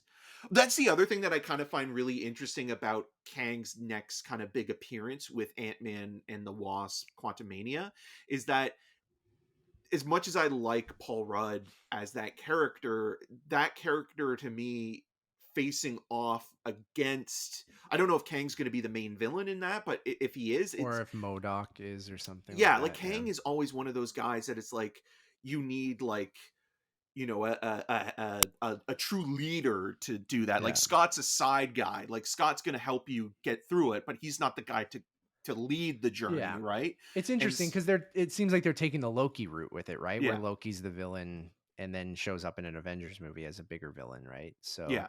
yeah, I don't know. And then I I'm hope also that they have Scott Lang doing his podcast as a reference to Miss yeah, I Marvel. know they said that he wrote a book, which everyone. So I like that Scott's that guy who's like capitalizing on his like small involvement in You got to, Endgame, man. You and got to. like I love that. So Um, yeah, I think you might get another Thor movie in Phase 6 too. You got to do you think think that that so that's soon? Because I mean, we've in already had dude. four. I'm That's trying to in think. 2025. Like that's 3 years from now. I know, So but like 3 years is still that's still not a lot of time I from that guess. fourth movie, and especially because the fourth movie got such a mixed reaction overall. And like, you got to think like, is there any other smaller, you know, C or D tier characters that haven't been introduced at all yet in any capacity that might be an important one to have either an origin film or just be integrated into one of these movies? Because obviously Uh-huh. now it does feel as well like, you know, we're talking about, you know, the condensed narrative structure of, you know, these each individual series, but I feel like the films are doing that a little bit as well with having someone like Namor be in, you know, Black Panther Wakanda Forever, because that character has his own world and storyline in comic books where like you could see that character getting his own spin-off Mhm. series or movie afterwards. Yeah. What about Kate Bishop and like do you get another Hawkeye series it's like season 2 and phase 6? Or here's the thing, going back to the Avengers, Kang always a villain of the Young Avengers because he was a Young Avenger because he is Nathaniel Richards, who is a descendant of Reed Richards, and he was Iron Lad was his original like These names um sometimes. Iron Lad. So Iron Lad. like is Avengers the King Dynasty a Young Avengers movie? And is Avengers Secret Wars everyone? Let the Probably. adults Like get into this one with the Secret Wars move no, over, I kids. actually do think that Avengers Kang Dynasty could be a Young Avengers movie, Yeah. and then Secret Wars be Big Boy Avengers, Big Boy and Big Girl and Big Person Avengers. Um, but the Young Avengers obviously being involved in that as well. I could see that like maybe not call it Young Avengers because that might sound like a kid show or something like that. Right. Like that's why they just call it Avengers. But they have been teasing all these, you know, with Cassie Lang in Quantumania, Kate Bishop, Ms. Marvel, which could be in multiple different places. Well, Yolana, Yeah, I mean, even yeah. She-Hulk. I mean, like the next generation or the next iteration of Sure, I established meant more even like characters. almost younger than them too, but like Right. yeah. But they have been like teasing a lot of young Avengers and stuff like that. So uh anyways, it's cool. I'm here for it. It's fun to talk about, I It's think. more announced than I expected cuz like I really just thought they would focus on stuff that was already announced. So and I thought they were going to save this stuff for D23, but I do think that they'll come out big for D23, which is in like a month and a half. It's the beginning During TIFF, during man. TIFF, the opening weekend of TIFF. So I don't even know how we're going to be able to talk about that stuff either. But We it's will. We'll fit it in the somewhere. first weekend of TIFF. There are also going to be announcing stuff at D23. So it's going to be wild. And then finally, they finished off with Black Panther, Wakanda Forever. So they had a musical performance uh, for it, and then they had Ryan Coogler come out and talk about the film, and they brought out the cast, and then they premiered a trailer for people at Comic-Con, which we also got online, which made sense. So that was the one thing that they said, here's one for you guys as well. So it premiered last night And what a goddamn trailer, man. Like I was floored by this thing. Like I didn't know what I think Wakanda Forever was one of those everyone's been wondering what the hell that movie's going to be with the passing of Chadwick Boseman. And um I think they just kind of nailed the vibe of it and being incredibly emotional and a send off for him in world and in real life. Um, and I just feel like the music choices were perfect. The cinematography looked gorgeous. The action sequences looked awesome. Um, Namor looked cool as hell. It looked more Avatar than Avatar, and And even like more is Aquaman than Aquaman. yeah, and, like, I was floored. I've watched this trailer, like, 5 times already. I just think, it was just perfectly cut, and they're really leaning into from director Ryan Coogler, and leaning into all that stuff, and I'm like, "Man, this shit looks like on another level compared to, some of the other Phase 4 stuff we were getting," and I really think that that's why they're saying this is the end of Phase 4. Like, this looks like a fucking powerful big movie, and the first movie got nominated for best picture obviously and was one of their biggest movies. And like I think maybe people were worried because of Chadwick's passing of that movie might have been a little bit of a mess or something, but like I don't know, all signs point to it being awesome. I don't know what you thought, Eric. Yeah, I agree. That's another thing. I think there were rumors that there was going to be a Wakanda show as well. So Yeah, maybe that's going to be one of part of Phase the 6 as yeah, well. I loved it. I it's again, I tweeted this recently. I was being a little bit sort of, snide Snarky. Yeah. and sub tweeting a little bit, but never never review a movie based on its trailer. That's the one thing I've always been very adamant about. You can like it, you can be excited about it, you can talk about it, you can analyze it, do all that thing, but never base your whole expectation on a trailer and review it as though it were the movie. Watching I this, agree. it gives you a sense of what the film is doing tonally and how it is Yeah, also thematically very and stuff. reassuring that it's not going to take Chadwick Boseman's name in vain, and that the people that are working on this, especially Ryan Coogler, and the Really cast that worked care. with, they do, and I think that that's what is most important with this trailer. And I think another point that you made that I wanted to talk about with Phase 4 moving into Phase 6, and that I can also be a little bit critical of, is I think the one thing that Marvel could invest a little bit more in is cinematography. I Yeah. think that they need to bring, you know, really talented cinematographers in the same way that someone like Jordan Peele is working with Hoyt van Hoytema. You need to bring in, people that are not only technicians but are artists, and I think that they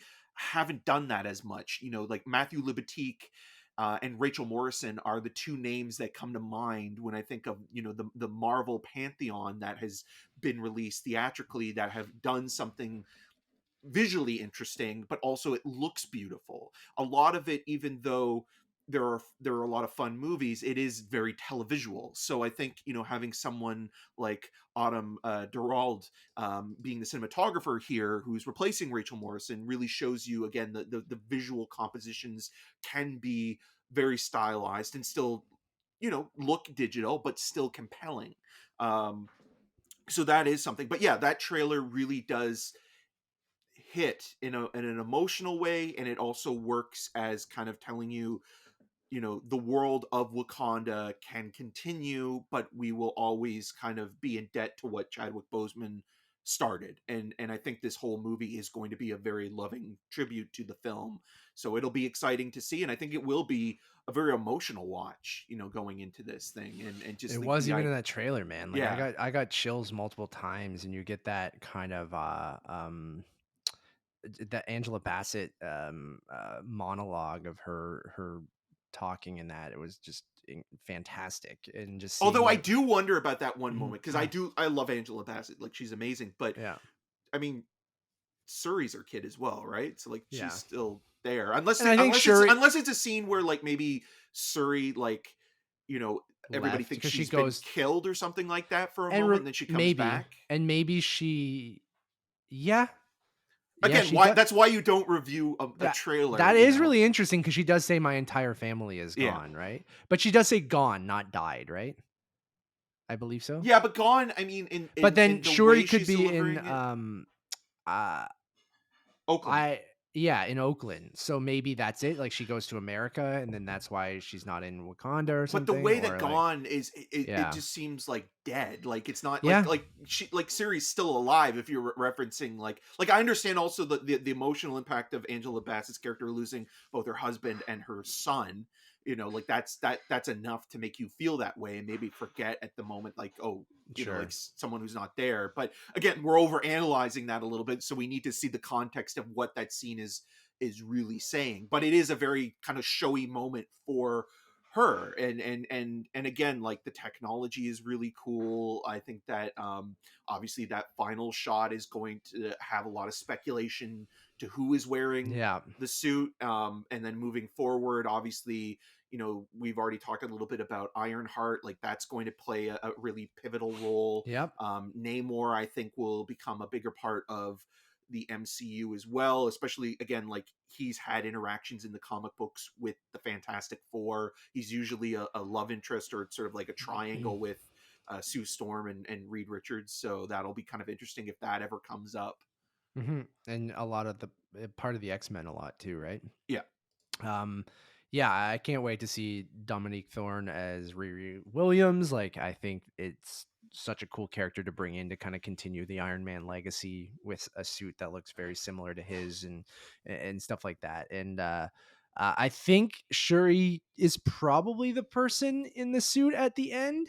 I think maybe the Letitia Wright, you know, anti-vax kind of stuff that, you know, super religious kind of thing. It's not the first Marvel person to be super Well, religious and Evangeline be Lilly with the yeah. Freedom Convoy Also, stuff, and and she's still kicking and was part of the panel and stuff like that, right? Like I guess you kind of have to let people believe in what they want to believe in. I want to Um give a shout out though to Denai Guerrera, who during the post panel interviews was wearing a mask. Like yeah. I like it's still important to, you know, if you don't feel comfortable, Yeah. you know, talking You to don't know where all these interviewers have been and stuff like that, right? yeah, Yeah. and I thought that that was kind of like, oh, you know what, like that's a good thing to show. Like And I if you did don't see feel some comfortable, people who were doing interviews that the interviewer was wearing a mask. So yeah. they might have asked them to keep their mask on as they were interviewing them. So yeah, it's interesting. But anyways, it could be Shuri. I've heard rumors that it could be Winston Duke. That body shape didn't look like Winston Duke. Winston Duke's a thick boy, and I don't think that He's that jacked, man. yeah. I don't think that was him. It looked a little too slender to be Winston Duke. So I wouldn't be surprised if it's Shuri or they go the route of it is the multiverse saga. It could be you know, a T'Challa from a different timeline. I Or don't it know if could you be go that right. even Killmonger, you know, like they Dude, might that not, would be awesome. Like, I would be all for that if it's revealed that he is still alive. They kept him alive and that he or it's a did. multiverse version, right? Like, Yeah. because look at What If, right? I mean, I know What If hasn't really taken a lot into the live action stuff, but obviously, again, like they had a version of Yeah. Killmonger in, There could be a good version of Killmonger, right? And yeah. then like But I think it would be good though, because I think like, or it could be Lupita Nyong'o as well. yeah, Like that's that would be the awesome other, too. Yeah. and Nakia again, being it would be awesome too. this cast is incredible. Like, Yeah.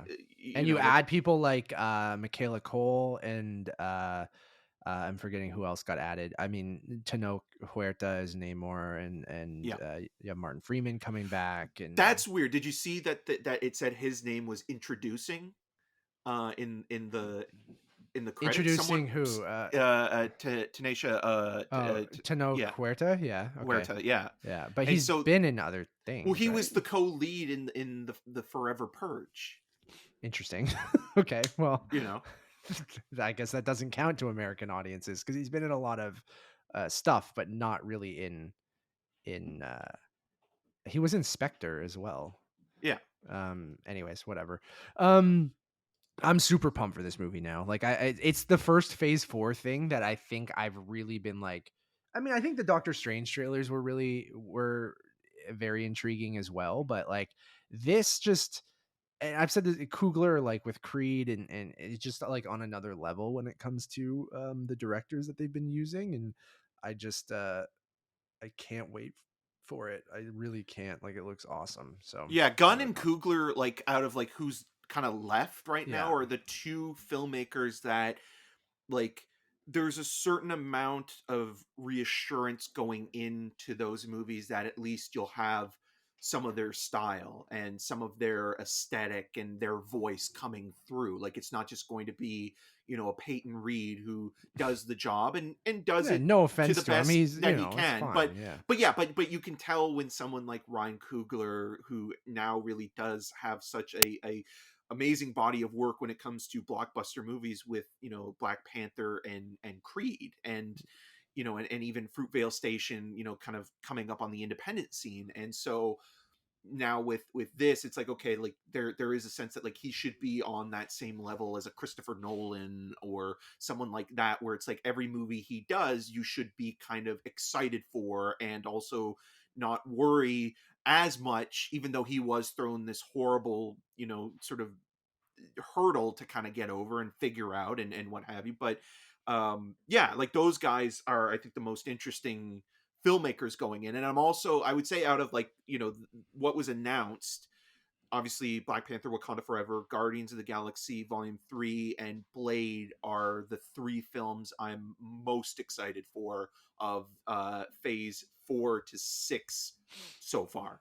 I think I'm on the same page. Like Quantumania is the one where I'm like really intrigued by. I don't think, because I'm with you with Peyton Reed, and the Ant-Man movies have never really been my thing. I think they're very funny, and I love Paul Rudd and stuff like that. But having Kang in there and him being such a big part of being a villain in an Avengers movie and stuff, I am very intrigued by Quantum Mania. But yeah, I would say those same projects. I think Thunderbolts I'm really intrigued by too, but it depends on what that cast is going to be like which villains they bring in and stuff like that.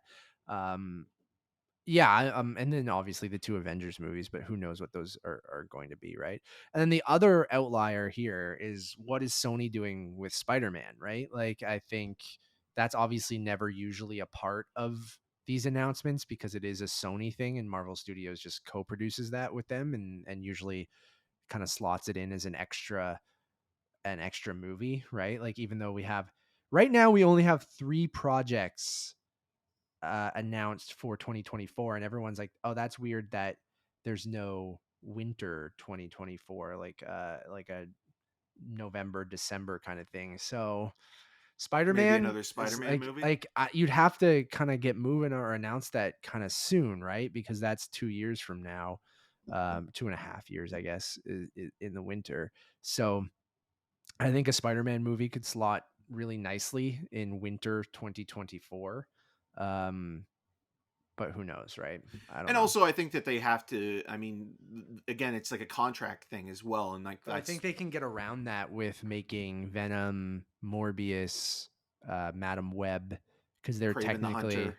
like, I don't know if they need to have Peter Parker in them to keep the Spider-Man license, or if they just need to make. Well, I was talking more so on the Marvel side of things, because isn't Oh, it like right. Marvel has one more Tom Holland Spider-Man I think slot, but appearance, yeah, yeah, but they can renegotiate, obviously, and like you know they they'll be losing a ton of money if they don't agree on it. And I think that they both want to. I mean, that's where the capitalism comes into play sure. here, where it's like you want to maximize the amount of Tom Holland that you can put in another Avengers movie, but then also do a Spider-Man film. And remember, he doesn't have a contract, right? So he's Yeah. renegotiating right now too, and kind of the ball, like, how bad do they want him, and how much is he holding out for too, right? Yeah. Like And I with think he does want to do it, but at the same time, I understand like he wants to negotiate. Where it's like, hey guys, they just offered me another Uncharted movie. I don't yeah, know if you want I'm me to sure he do could this. make out with a huge bag. So, Yeah, or huge yeah. web. All right, that kind of wraps up the Marvel stuff. So I'm pumped. That was a big Marvel conversation, but I am thrilled with what happened over the weekend. The other thing, we had a DC panel where they talked about fucking Black Adam and Shazam. Those were the only two things they talked about, right? Yeah, they kept it very much on this year. So you have Black Adam opening in October, and then you have Shazam: Fury of the Gods opening in during the holiday season, right? During like the last couple of weeks of winter, and Yeah. they moved the Flash and the Aquaman sequel. I think it's They punted good. them to next year, right? Yeah, I mean, obviously the problematic nature of what's going on with the Flash I don't right know now. what the fuck they're gonna do with it. Yeah. I don't know. I think that they'll have to do reshoots and have more Michael Keaton in it to kind of like make it, or they'll rename it like Batman and the Flash or something. But with the Or Aquaman Batman thing, Flashpoint. yeah, I think it is good that they moved Aquaman because of Black Panther as well. Namor, yeah. You made that So great dig on Avatar as well, but oh like, yeah, James Cameron is sweating a little bit. I think the VF. I mean, this is where I'll sound a bit contrarian, but I do think the VFX in Avatar, The Way of Water, will probably you would hope they would be better because James Yeah. Cameron is so obsessed and has been working on this Yeah. thing for so long. But watching that trailer for Black Panther Wakanda Forever, even being kind of a moderate Marvel fan, I like movies in general, and I think like I've always talked about this, kind of like some Marvel movies are good, some Yeah. Marvel movies are mediocre. That's just the way it is. But watching that trailer and seeing some images that people have made comparisons to already with, you know, the whales, the riding of the whales, and just the ocean stuff, there was more of an emotional connection and interest there, and just an interest in the characters overall than there was watching, you know, Jake Sully and family, you know, and like that spectacle of that trailer is supposed to really draw you in, and I just didn't feel anything for it. I mean, it's Disney versus Disney, so they win Yeah. either way. So, Yeah. anyways, back to DC. I don't have much to say about any of this, really. Like, I know I sound like a Marvel fanboy when I go, I don't care, but like, the first Shazam, whatever. I thought it I was like it more the tonally more I think strange. about it, because I think like it's not a great movie, but there's strangeness within Yeah. that film that does feel a little bit removed from what DC was planning, and I kind of like the idiosyncratic nature. I think some of the performances in that movie aren't great, but I kind of wish that it would go almost like an R rating and do more of the horror stuff that Yeah. clearly was trying to Sandberg break ones. out. Yeah. And also again talking about the VFX, you know, like is it going to be rushed? Because there's that one sequence in the first film with Mark Strong, the board meeting with the creatures, where you can see like, you know, people moving against some of those giant kind of creatures, and I apologize, I don't know the names of them, but you know, where like you can see like the hand of the person going through the creature. Oh, really? I didn't Yeah, even...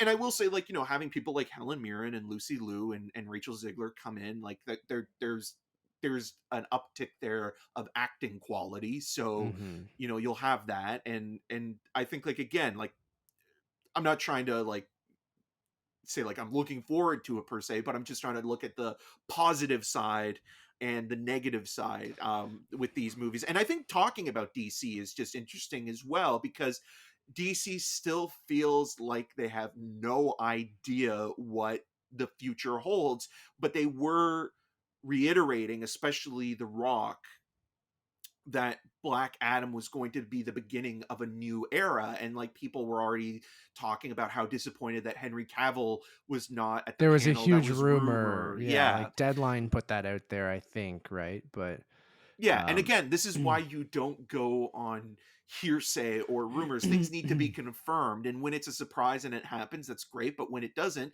you know, it's not Warner Brothers or Comic-Con's fault that it didn't. That's on the trades that reported this yeah. as truth. So, you know, like I think like that's even interesting, because again, like it almost kind of shows you that maybe they're going to basically recast or reboot a lot of this stuff as soon as they introduce the Black Adam movie, because it kind of does feel like, you know, with Hawkman coming in and with Cyclone and all these other characters, they're already establishing kind of Different, yeah. another like backdoor version of Justice League But then or you those get in the Shazam characters. trailer where they reference Aquaman and Ben Affleck's Batman and like all, and Well, you do get, they though? Because that's the thing in the trailer, they're he's referencing them, but they're inserting clips from those other movies. So I know. are those clips going to be in the movie though? I Because don't know, but like he can still say sure. those names and not have the inserts of Gal I Gadot and I Jason Momoa and Ben agree. Affleck. I agree, but you're putting it in the trailer, so you're kind of alluding that those are the versions he's talking about. So the Snyderverse is alive and well. So, Right. I don't know. Like it's Shazam. The new trailer did nothing for me. I thought it looked awful. Black Adam, not awful. It's just like I just don't give a shit about that character, and I didn't care about the first movie, and I don't like the like I'm a kid, but in the body of a superhero, and You like, don't like the like, big version of yeah, this. yeah.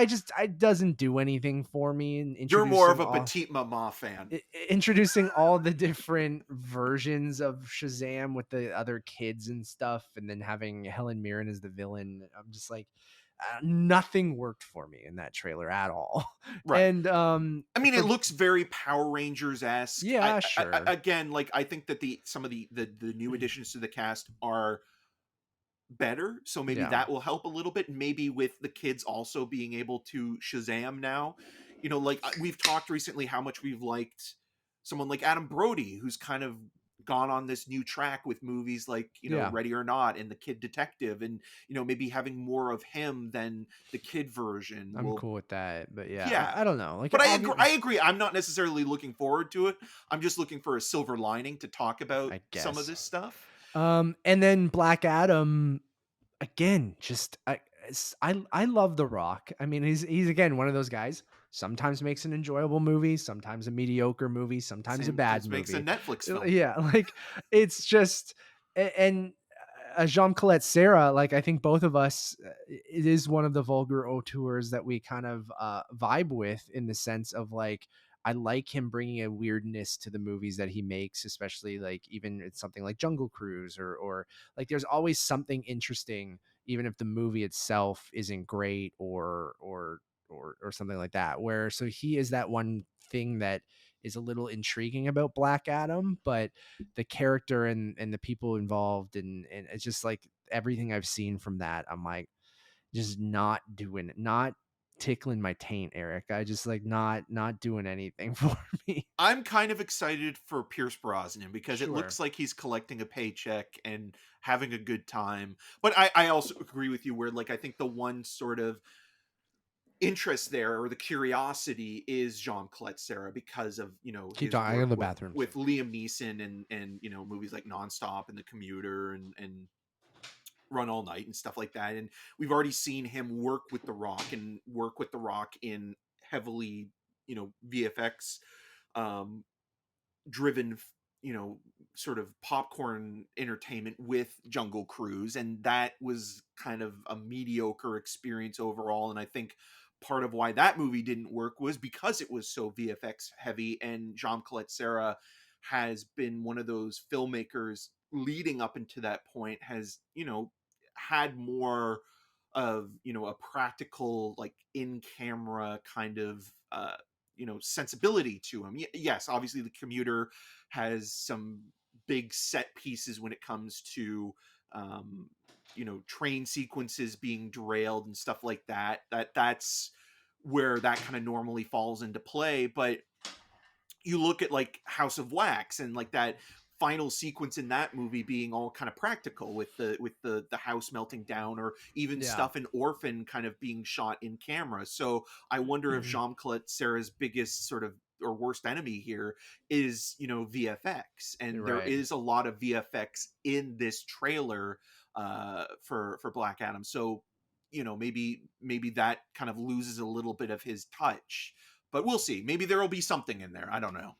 Maybe there will be a new Metallica song done with an orchestra. So Or something. I hope there's some weird music choice or something, but yeah, it just doesn't do anything. And I hate to sound like that classic like Marvel's better than DC. That's not even what I'm like intentionally doing. It's just no, I But we neither of like those the Suicide characters. Squad. That We I like do, the and I'm Suicide excited Squad for, and I Peacemaker. yeah, I'm excited for more Peacemaker. I'm excited for Batgirl. I'm excited for elements of the Flash. like, so Put an like, asterisk next to that one. yeah, like I'm not. I am excited for some DC stuff, and I've always been such a huge Batman person, and I think I read more DC comics than Marvel really in my life. It's just Shazam and Black Adam don't really do anything for me, and I want them to win me over, but nothing they've been showing really wins me over. Has No, won me over. I mean, the only thing that's still like kind of like has, I think, our curiosity, and it's not the DCEU, is just Matt Reeves's sequel to the Batman, Mhm. which obviously, it's still probably way too early to announce, casting or, you know, um, Villains anything. or yeah. Yeah. So, but like that's kind of like, okay, that's maybe the one intriguing thing. And I know a lot of people will probably be excited about Joker 2 and things like that. But um, of the DCEU, it's really hit or miss. Like even, a third Wonder Woman movie or the Aquaman film, it's just kind of like, okay, Hard like to I mean, muster up the energy for yeah, it, right? Aquaman was fun, but like it's a yeah, we don't really need a sequel to it, Have we but gotten a sequel to Aquaman yet? No, that's no, what's it's coming coming. out, That's right? it See, was that's supposed what to I come out even in mean. I'm like, December, I don't, I'm like, what? I'm like, have we gotten a second one? I'm like, I thought we did. And then I'm like, no, that was Wonder Woman. And I'm like, that was bad. I renounce that wish for sure. Yeah, Um, that's the monkey paw wish for sure. But again, like you look at like this summer, we've gotten two blockbusters that have shot a lot of stuff practically with Nope and Top Gun Maverick, and it's like then you go back to some of this and mhm. you're like, okay, well, you guys have to up your game, and And you can be special effects heavy, like look with Nope, but you still shot a lot of that on location, right? And yeah. then added in VFX. So, anyways, let's move on to some of the other random Comic Con stuff that dropped. We got a trailer for John Wick Chapter 4. We got a trailer for Dungeons and Dragons, Honor Among Thieves. I think those are the other two big Comic Con trailers, right? And then we have a Don't Worry Darling trailer that dropped too, which wasn't a Comic Con thing, but Was it the, bad that I thought the Dungeons and Dragons thing was like not Comic Con, but like Chicago Comic Con? I'll throw it out there. It doesn't look good, but I'm not 100% against it. Like I don't think it looks awful. Like I've watched the trailer a couple times now, and I was showing Nevis trailers over the weekend, like last night that were dropping, and we both were like, "That looks kind of fun." Like it feels like it's in that realm of like this isn't going to be a great movie, but I could just be fine with it, and I think that's all it kind of needed to be for me. Where I'm You're a like, loot man. if they embrace the Dungeons and Dragons element, kind of like Battleship, where Battleship, when they start playing Battleship in the movie, but incorporated in real world, I'm like, that's hilarious. And when they talk about we need strength for this or we need this for this, like what you would roll in Dungeons and Dragons and have the characters and just embrace the silliness of a Dungeons and Dragons campaign, or like a Dungeons and Dragons campaign can be, really intense for people or really engaging and stuff like that too. Like, I think if they just embrace that, and I like the cast, and I'm, it looks like one of those mid 2000s, like kind of movies that you might not remember came out. And I think there was a Dungeons and Dragons movie that came out in the early 2000s, Yes, but like, my brother Connor and I yeah, were so excited to see yeah, that movie. We got our dad to take us to it, and I just remember afterwards my dad was just like, "What is this piece of crap?" yeah, And like it's terrible with Jeremy Irons in the villain role, and he's the only good thing in the movie because he knows how bad the material is and what he's getting paid, so he hams it up to the ninth degree in every scene he's in. So you can't do any worse, and it does look better than say like Guy Ritchie's King Arthur movie in a lot of yeah, ways, and yeah, like I think that the expectations are so low that it's like, yeah, why not? And even though the guys who directed this did Vacation, which is terrible, they also yeah. directed Game Night. So it could go. It's kind of They like write a Spider-Man too. didn't they? Yeah, they were two of One like, of the million writers on yeah, like 20 cooks in the kitchen, for Homecoming, Spider-Man right? kitchen. Yeah. So, like it's kind of up in the air. Like, I hope it's better than Vacation, because Vacation is It was awful. terrible. Yeah, yeah. Will it be as good as Game Night? Who knows? I mean, that was them being like, what if David Fincher made the game but funny? So with this, it kind of looks like, okay, like, best case scenario, it's going to be fun. Yeah, You and that's know? all I kind of need it to be, and I hope that's what we get from it. It's gonna be one of those, random movies that comes out when there's nothing really else out, and you're like, yeah, I'll go see fucking Dungeons and Dragons. Sure, I like Chris Pine, and then like you're like, oh, that was fun. 3 out of 5.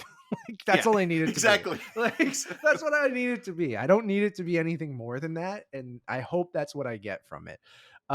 We got a teaser for John Wick Chapter 4. I know, Eric, you are not a huge John Wick guy. No, but I I'm loved the opening sequence in John Wick Chapter 3. Yeah. I thought that was an incredible Buster Keaton, high octane sequence that really was on par with any set piece that Mission Impossible did. Like, it felt like it brought something to the table in the action realm, and then it kind of slows down a little bit when he meets the up with Halle Halle Berry Berry. stuff, yeah. Not that it's her fault, it's just like the movie does have to slow down, and when it slows down, you do feel the exhaustion the way that you did post water rafting. Yeah, that's true. I was very into this, I mean, it just looks like more John Wick, but I think they always continuously try to be creative with their set pieces or their fights. So you have Donnie Yen in there, Bill Skarsgård shows up, Hiroki Sanada's in there, Who's in Bullet Train as well, coming yeah, up, and was in Mortal Kombat as Scorpion. Clancy Brown. Oh yeah. So I'm all for this, and like I love the creativity in the action sequences. Like they always kind of like, much like Mission Impossible, but in a very different way, need to up the ante in the sequences each time. So they always are finding weapons and ways to use the gun fu in like really unique, cool ways, and you see kind of teases at that throughout. There's a awesome sequence with a bow and arrow of someone shooting someone right in the fucking face, like 2 feet from their head. You get Bill Skarsgård gets stabbed and they're stabbing someone in the hand. You get a gun fu fight with Donnie Yen, and he has a katana, I think, and a gun. And because both of their suits are bulletproof, they're like just it's basically like getting punched, but with a bullet. And it's just like Bullet punch. Yeah, it's like they're both just using their suits as a way to just take the bullet. So they're like It's armor, fighting. basically. Yeah, like they're fighting and shooting each other, but blocking their face, because their face is the only thing that will kill them, I guess, in this scenario. So you have Donnie Yen with a katana in one hand and a gun in the other, and same with John Wick, Keanu Reeves, and they're just shooting each other and then also swinging a katana, and it's so cool. It's just so cool. And like that's what I love about John Wick, is just the ridiculousness of it. You remember the knife fight, you remember the horses, like you're mentioning in the opening sequence with that motorcycle horse chase, and like all of that extended sequence.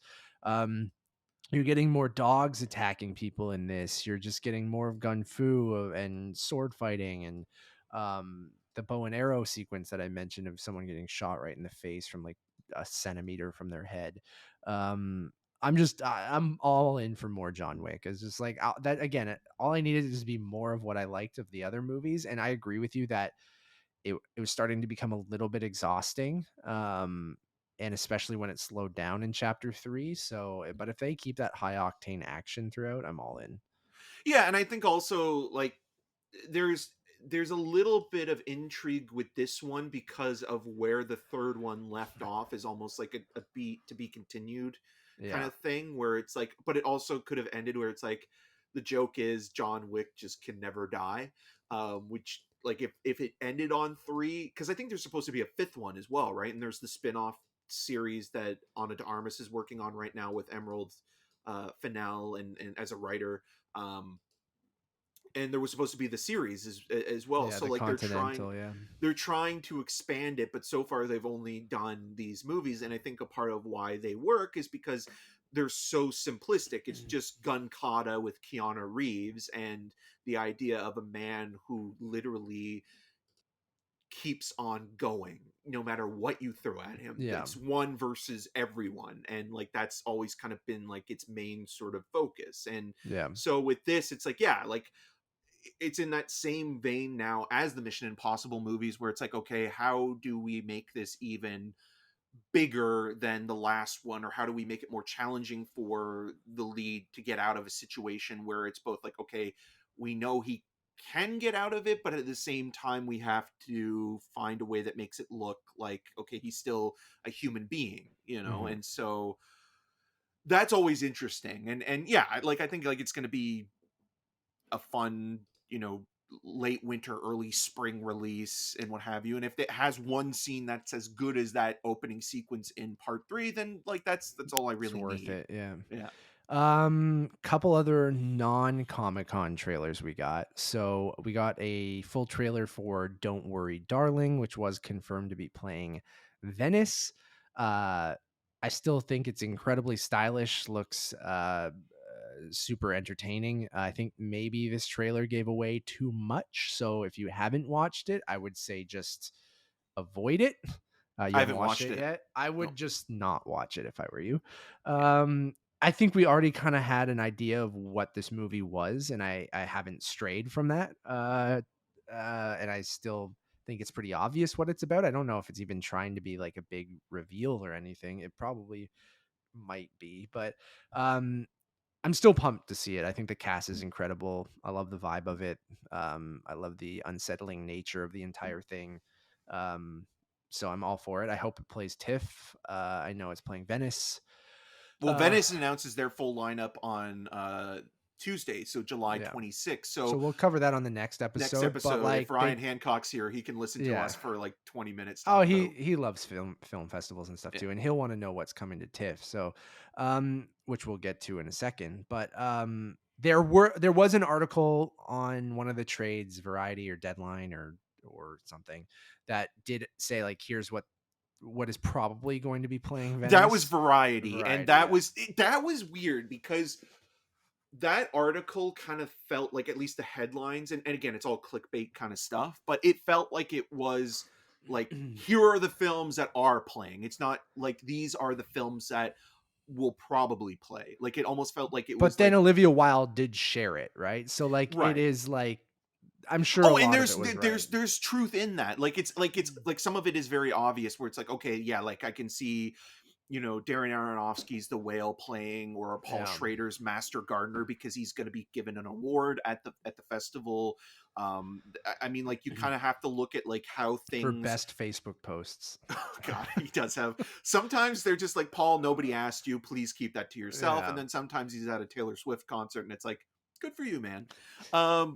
So like, yeah, it's one of those things where it's like, you know, the movies that are going to be playing this fall festival season, you know, like the ones that either have already played at Cannes or Sundance that are kind of getting their second wind, will be at some of these festivals, and they probably won't be announced until the full lineups, because nobody wants to announce anything that, you know, everybody wants the premiere movie, right? Like Yeah, everybody yeah. wants to be like, this is where this movie played first. World This is where premiere.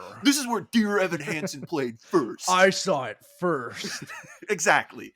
And so like that's kind of been TIFF's strategy in a way this year. They're kind of almost doing, not quite, because Telluride doesn't announce their stuff until like the, you know, the couple days beforehand or the weekend before, but TIFF's strategy this year has been just really fascinating, where it's like they're savoring every announcement up until dropping everything. So, you know, it's like we've gotten Bros, we've gotten Brother, we've gotten, you know, Glass Onion and movies like that. And so now, Good segue, Eric. It's ready for. We were going to talk about Halloween Ends. Anyways, it looks like more Halloween. Great. um, let's get into TIFF Talk 2022. TIFF Talk yes. 2022. The big one, Eric. Sorry to cut you off. I just wanted to make sure. No. But That's where I was segueing to. We got a big one this week. So yeah, Eric, you put it perfectly, that TIFF has been doing this interesting strategy where they've been announcing 1 or 2 movies per week in individual press releases, and we got a huge one this week. It was teased by Barry Hertz. Some people guessed what it was going to be. I even had the thing. I'm like, if it's one thing, it's probably going to be this. Lyle Crocodile. That's what you That's thought. I did. Wouldn't be surprised if that actually does show up. Yep. Uh, Steven Spielberg is coming to TIFF for a world premiere of The Fabelmans. Eric, did you think you would see the day with Steven Spielberg taking a movie to TIFF? Well, I mean, this is also something we should clarify. This is a Steven Spielberg directed film. Spielberg has had movies play at multiple festivals in the past, whether it be a producer, executive producer, or I'm talking a movie he directed. Yes, first time at the Toronto International Film Festival. This is a huge get. deal. Like this truly is the film that TIFF needed, I think, in the last couple of years, kind of going the hybrid route, which I think was the smart and safe way to go. But because there were so many challenges there with just getting into Ontario, internationally speaking, and so with that, TIFF had to basically let go of a lot of potential premieres and movies that distributors wanted only to play theatrically or in theaters. So this year, and this announcement, and I think Bros as well, and I think Glass Onion are movies where TIFF is saying we're back, and we are we are really going to put our foot down here and say this that festival, because if they're getting the Fabelmans and it is the premiere, there are probably people now that were like, you know what, I'll TIFF is great and everything, but I'll go to Telluride instead, or I'll wait until New York. Well, now because of this one movie, people are going to reconsider. I really do think so, and I think it'll be the hardest ticket to get during the festival.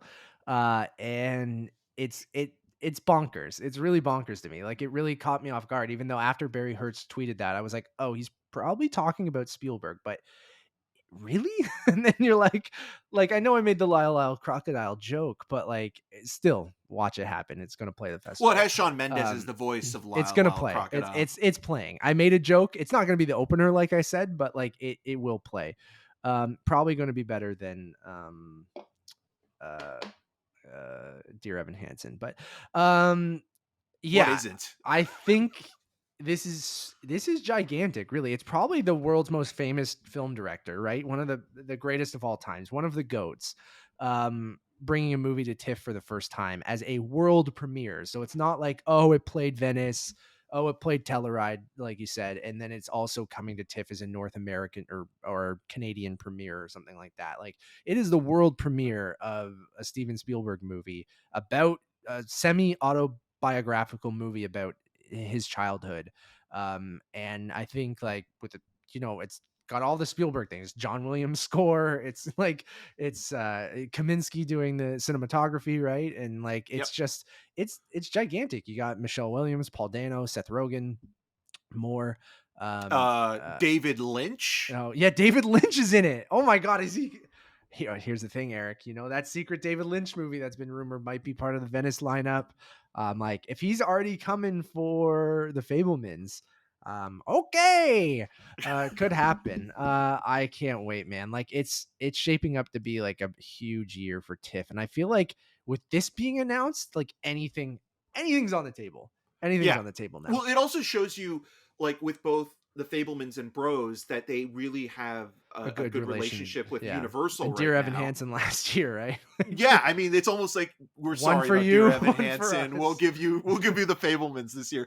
But then even with Netflix, they have a really good relationship, and I mean, they've had a very strong relationship with Netflix and been inviting since the beginning. Like, it's not like Cannes, where it's like, you can't play because you're not gonna be in theaters for this amount of time.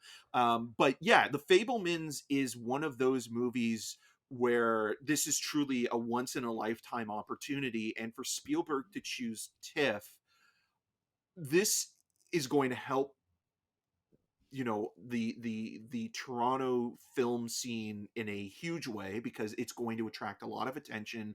It's going to have a lot of eyes on it. It's going to make a lot of money for, people buying tickets, and who were waffling, like it's like one of those things. Again, this festival this year might be defined by the Fablemans. It might be the Spielberg year, the year Spielberg came to TIFF, because this is a first as a director. He's never had one of his movies play at this festival. So for that to happen adds another layer of legitimacy and respect to TIFF for what they've been doing in the last couple of years. And like, they've had some problems obviously with like the Power of the Dog, being pirated and things like that, but I think with this announcement, it reassures a lot of people as well that, like, okay, we do have some big movies coming out, because people were questioning that sort of, one or two release a week strategy, and thinking like, oh, does TIFF not really have much going on this year? Well, it's like, no, they do. It's just like, they're tempering expectations with, okay, we'll release a couple smaller films and give them the spotlight, and we'll still release, these bigger movies that everybody's excited for. So yeah, with the Fablemans, I think that has become everybody's number one ticket for the festival now, even though we don't know the full lineup. Yeah. It's gonna be real hard to see it. Like, we'll definitely like try to go to the P&I screening. We'll definitely. I might even try to go to the premiere. Like, I think that Yeah. like Spielberg's one of those guys that like I don't stay for many Q&As or want to go to many. Like, I like going to public showings at TIFF. I do think it's fun. Well, if David Lynch is there, I'm totally in. That's what I mean too, man. And if that secret film is real and he's bringing it to Venice and he is coming to TIFF for this, just saying. You never know. But like, the Spielberg thing is gigantic. On the DL, the David Lynch. Yeah. And it leaves everything on the table to me, because like, I feel like, Spielberg, he took like Lincoln to New York, didn't he? Or you said AFI, remember? AFI. So usually his stuff does open, like more recently his stuff opens either from October into December. So a lot of his movies, if they do play a festival, it's usually AFI, because it's kind of the last big prestigious one. It takes place in LA.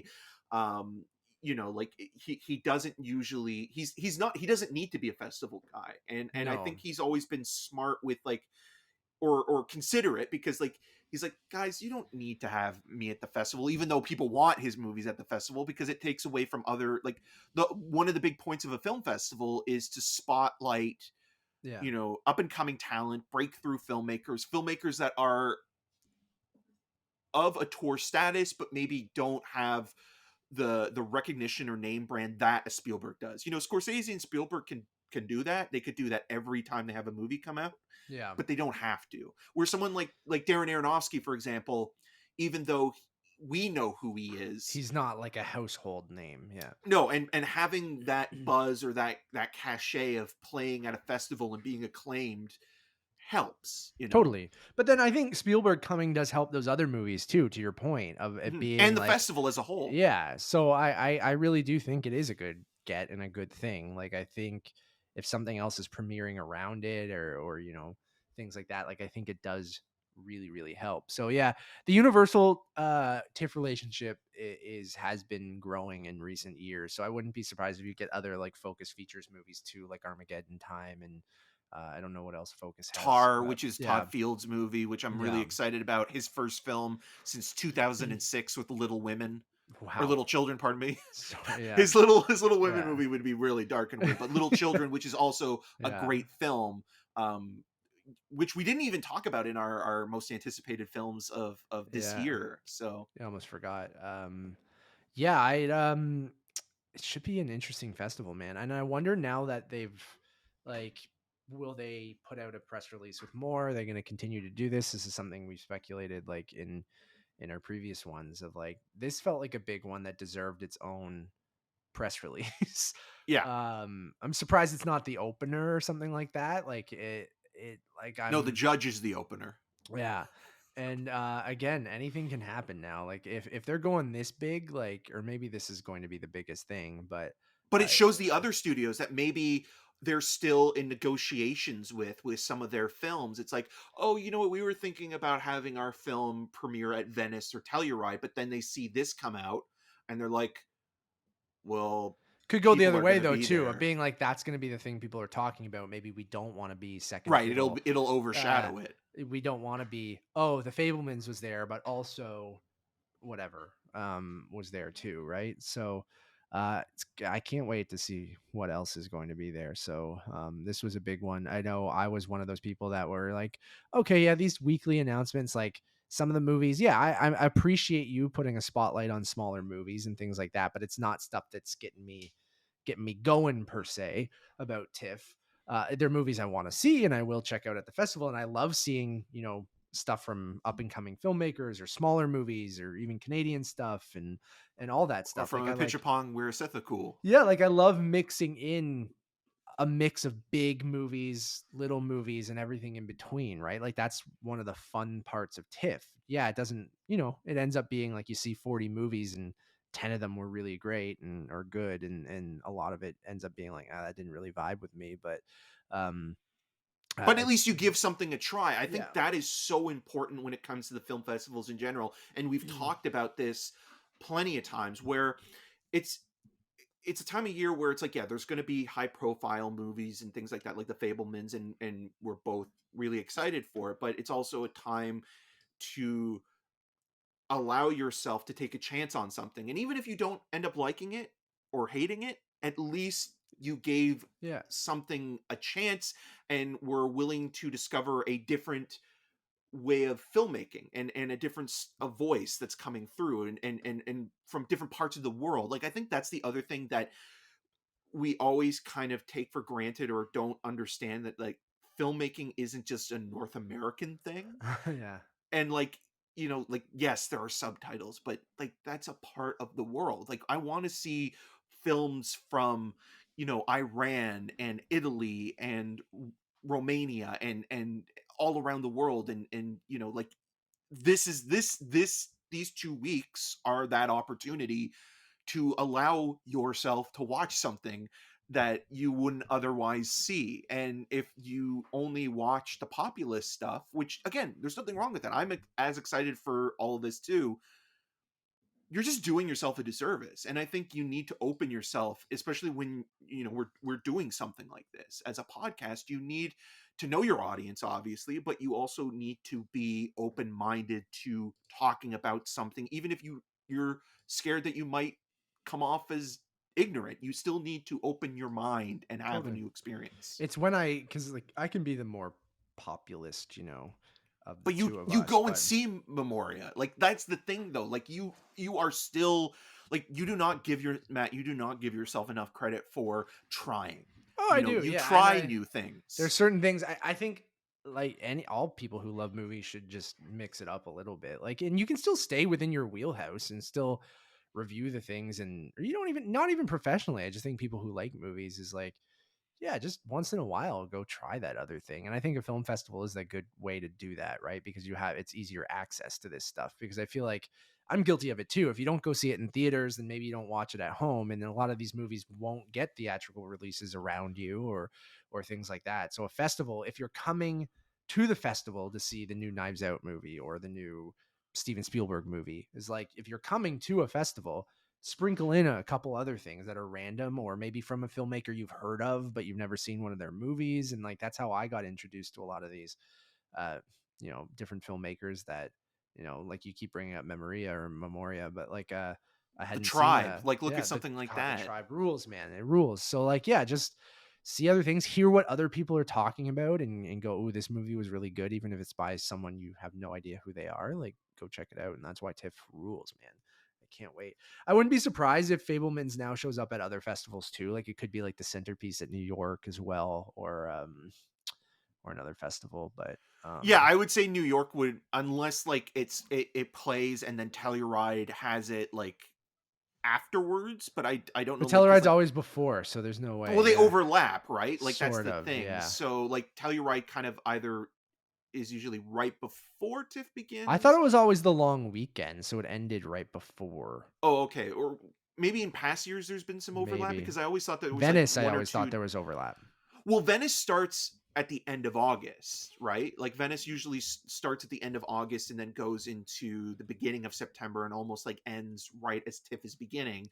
And so like that's why you get things that will overlap programming wise. So like this year probably like something like Luca Guadagnino's, Bones and All will probably end up playing, at least one North American festival So, in addition to Venice. oh no, this is the 78th. I need the 79th.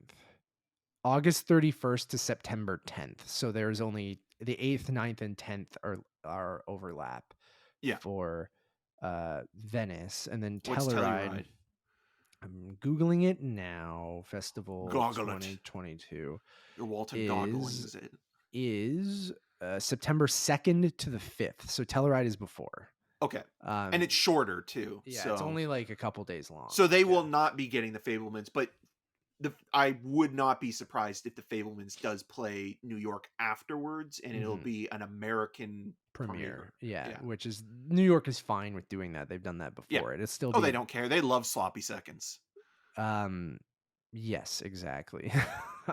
But they also do get some stuff like Apple has been really good with them in the Yeah. last few years with the Tragedy of Macbeth and On the Rock. So if Killers of the Flower Moon is does finished, show up somewhere, yeah. I mean, Martin Scorsese is a New Yorker, so it'd be either that or AFI if it does play a festival.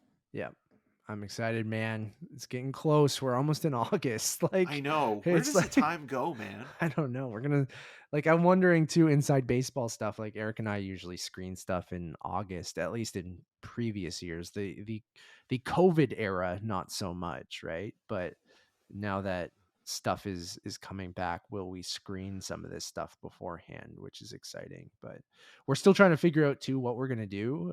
You guys let us know. Like, I know people liked when we did the on the go kind of like we recorded on our phones and did the recaps or recorded on the streets for stuff like that. And like, yeah, I had to do that shit, man. And like, I remember editing on one of the TIFF press computers in the press lounge or whatever, because I didn't have a laptop at that time that could do this shit. So, it should be what's going to be really cool is if Apple gets their shit together and it's always around TIFF when this happens. The new iPhones come out and the new updates come out on the phone. And I know they have that continuity camera where you can use your phone as your camera on your Mac, and there's like a connector that you can put on top of a laptop. So like if we can get this set up where we just set up in front of like a fucking McDonald's or something and like eat an egg McMuffin and review some movies like on the go, it should be interesting. But I just remember that last day when we reviewed, because we would usually review like stuff like the next day based on the day before. And I remember that last day when like we were both so out of it, and like we were reviewing Ford v Ferrari and Terrence Malick's The Hidden Life and things like that. And like you're just like thinking to yourself like, where am I? So it'll be fun again to be like seeing Matt and Eric kind of become more and more, out of touch with reality. Can't wait. See our descent into madness this September 8th to the 18th. That's going to wrap this episode of the Untitled Movie Podcast. A nice beefy boy for you guys. We're back, baby. We're trying to do this weekly. I think we're going to stick to that. It's always fun. This was a big one because of Comic-Con and things like that. But go check out our other stuff. We have reviews right now up for Jordan Peele's Nope. We had a wonderful review and spoiler cast. The first 15 minutes or so are spoiler free, and then we go into like almost an hour long of spoiler conversation. Eric's brother Kyle joined us for that. Was a Special K, as I call him. Was a great conversation. Speaking of Marvel, they might be coming back for Secret Wars. They've been teasing it. We reviewed their terrible movie, The Greyman. So go check that out. Russo brothers, and man. Marvel, Thor: Love and Thunder review and spoiler cast up for you guys to check out. Do we mention the nice guys in all three of them? You'll have to listen to find out. We absolutely do. One-stop shop for everything. Just head over to Letterboxd, which is Untitled_movies. Over there, we put all our links out, our reviews, all that jazz. As always, my name is Matt Rohrbeck. You can find more of my work around the internet, but mostly at untitledmoviepodcast.com. And you can follow me on all those social medias at Matt Rohrbeck. And I'm Eric Marchin. You can find more of my video reviews on rogerstv.com/cinemascene and on the social medias at EM6211. Until next time. MODOK and Morbius 2025. Let's make it happen.